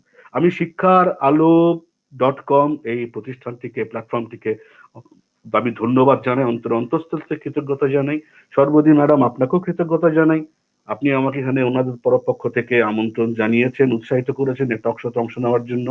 সত্যি কথা বলতে কি, এটি আমার জীবনের প্রথম টক শো, আমি কখনো এর ধরনের কোনো টক শোতে অংশগ্রহণ করিনি। সুতরাং আপনাদেরকে আবারও ধন্যবাদ। শিক্ষার আলো .com এর আমি উত্তরোত্তর সমৃদ্ধি কামনা করছি, তারা আরো ছড়িয়ে পড়ুক। তাদের যে প্রচেষ্টা, বাংলাদেশ সরকারের যে শিক্ষা বান্ধব যে পদক্ষেপগুলো, সেগুলো সহায়তায় বাংলাদেশ শিক্ষা ব্যবস্থাটি আরো উপকৃত হোক, বাংলাদেশের শিক্ষা সমৃদ্ধ হোক। ধন্যবাদ সকলকে। অসংখ্য ধন্যবাদ জয়প্রকাশ স্যার, আপনার এত সুন্দর রসিকতার সাথে হাসি, তার সাথে দিক নির্দেশনামূলক অনেকগুলো বিষয় আপনি তুলে আনলেন। মুক্তপাঠ, শিক্ষক বাতায়ন, এই যে আমাদের প্রয়োজনীয় কিছু শিক্ষা সাইট নিয়ে যে কথা বললেন, তার জন্য অসংখ্য ধন্যবাদ। অনেক শিক্ষার্থী কিন্তু আমাদের সাথে অ্যাড আছেন, অ্যাড থাকেন সবসময়, তারাও কিন্তু এই বিষয়গুলো শুনছে, মুক্তপাঠের যে বিষয় কোর্সগুলো তারাও আয়ত্তে আনছে অনেকে। তো অসংখ্য ধন্যবাদ, হয়তো কখনো আবারও দেখা হবে। প্রিয় দর্শক বৃন্দ, আমরা অনুষ্ঠানের প্রায় শেষ পর্যায়ে চলে এসেছি। আপনারা অনেক ধৈর্য সহকারে আমাদের আজকের অনুষ্ঠান শুনছেন। আমি এই পর্যায়ে আমার প্রিয় শামসুদ্দিন শিশির স্যারের কাছে যাব। স্যার, শত ব্যস্ততার মাঝে আমাদেরকে সময় দিলেন। শিক্ষার আলো .com এর আজকের আয়োজনে আপনাকে পেয়ে আমরা ধন্য। স্যার, আপনার অনুভূতিটুকু শুনতে চাচ্ছি। অনেক ধন্যবাদ সর্বরী ম্যাম আপনাকে। আমি ধন্য হয়েছি যে সরাসরি আমার জয়প্রকাশ স্যারের কথা শুনেছি। একজন নতুন মানুষ সাইফুল ইসলাম প্রধান সাহেবের সাথে আমার দেখা হয়েছে, কথা হয়েছে। অসংখ্য মানুষ যাদের সাথে প্রতিদিন দেখা হয় না, তারা এখানে তাদের নামগুলো দেখে মনে হচ্ছে যেন সামনেই বসে আছি। আর একটা ব্যাপার হলো যে আমি তো ওই শিক্ষার আলো .com এর যিনি পুরোধা ব্যক্তিত্ব, ওনার সাথে আমার, মিস্টার সোহেলের সাথে আমার পরিচয় নেই। কিন্তু আমার একটা ধর্ম হলো, আমার ছাত্রছাত্রী যখন কোনো কিছু চায় তখন আমি না করতে পারি না। তো সর্বোপরি আমার খুবই স্নেহের একজন স্টুডেন্ট, সে যখন বলেছে স্যার আপনাকে এই অনুষ্ঠানে আমন্ত্রণ জানাচ্ছেন, আমি ইয়েস বলেছি। আমি আমার আলোচনায় বলেছি যে আমার সকল চাওয়া পাওয়া, আমার সকল কিছু আমার শিক্ষার্থীদেরকে ঘিরে। আমি আমার শিক্ষার্থীর কোনো ধরনের ভালো খবর আমাকে আন্দোলিত করে, উদ্বেলিত করে, স্পন্দিত করে। আর আমার শিক্ষার্থীদের কোনো বিয়োগ ব্যথা, কোনো দুঃখ বেদনা ভারাক্রান্ত করে আমাকে। সেই জন্যই আমার শিক্ষার্থীর আয়োজন। যদি মনে করি যে এখানে কিছু বলেছি, আমার প্রিয় দর্শক শ্রোতারা আমার কথায় এতটা সমৃদ্ধ হতে পেরেছেন বা এতটুকু ভালো লাগা অনুভব করেছেন, তাহলে মনে করব যে আমার এখানে আসা সার্থক হয়েছে। আমি আসলেই শ্রদ্ধা জানাই আমার জয়প্রকাশ স্যারকে, প্রধান স্যারকে, এবং আমিন রশিদ স্যার, আমার প্রিয় ছাত্রছাত্রী যারা এতক্ষণ এই আয়োজনে ছিলেন, আমার শ্রদ্ধেয় সরকার স্যার, মোস্তফা আলম সরকার স্যার, আপনাদের সকলকে বিনম্র শ্রদ্ধা। আমি ধন্যবাদ জানাচ্ছি সর্বরীকে। এটা আমার অ্যাচিভমেন্ট মনে করি, তুমি এখানে উপস্থাপন করছো। আমি মনে করি যে এটা আমার একটি অর্জন যে আমার একজন শিক্ষার্থী একটা অনুষ্ঠান উপস্থাপন করছে। তোমরা এগিয়ে যাও, তোমাদের জন্য অনেক দোয়া থাকলো, তোমরা ভালো থাকো, আরো অনেক বড় জায়গায় তোমাদের দেখতে চাই। আসসালামু আলাইকুম মন্টুয়াল। আসসালামু আলাইকুম স্যার, অশেষ ধন্যবাদ স্যার, আপনি এখানে আসছেন। আসলে আপনি শুধু শিক্ষক নন, আমার অভিভাবকও বটে। প্রতিটি ক্ষেত্রে আপনি আমাকে অনুপ্রেরণা দিয়ে তো আছেনই, সবসময় অনেক ক্রিটিক্যাল কিছু বিষয় উনি আমাকে সহজভাবে তুলে ধরেন। আমরা আজকে আরো একজন অতিথিকে বিচ্ছিন্ন অবস্থায় পেলাম না শেষ পর্যন্ত, আমাদের শ্রদ্ধেয় সাইফুল ইসলাম প্রধান স্যারকে। উনি এমনিতে আসলে অনেক অসুস্থতার ভেতরও আমারটুকু উনি রক্ষা করেছেন, এই জন্য অনেক কৃতজ্ঞতা। আর আপনাদের সকল দর্শক বৃন্দ, আপনাদেরকে আর আমার শ্রদ্ধেয় দুই আলোচক এখানে আছেন, ওনাদেরকে আমি কৃতজ্ঞ।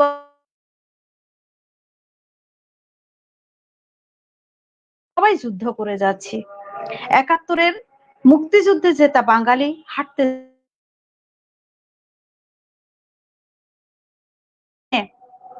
করোনা বিষকে মোকাবেলা করতে পারবো।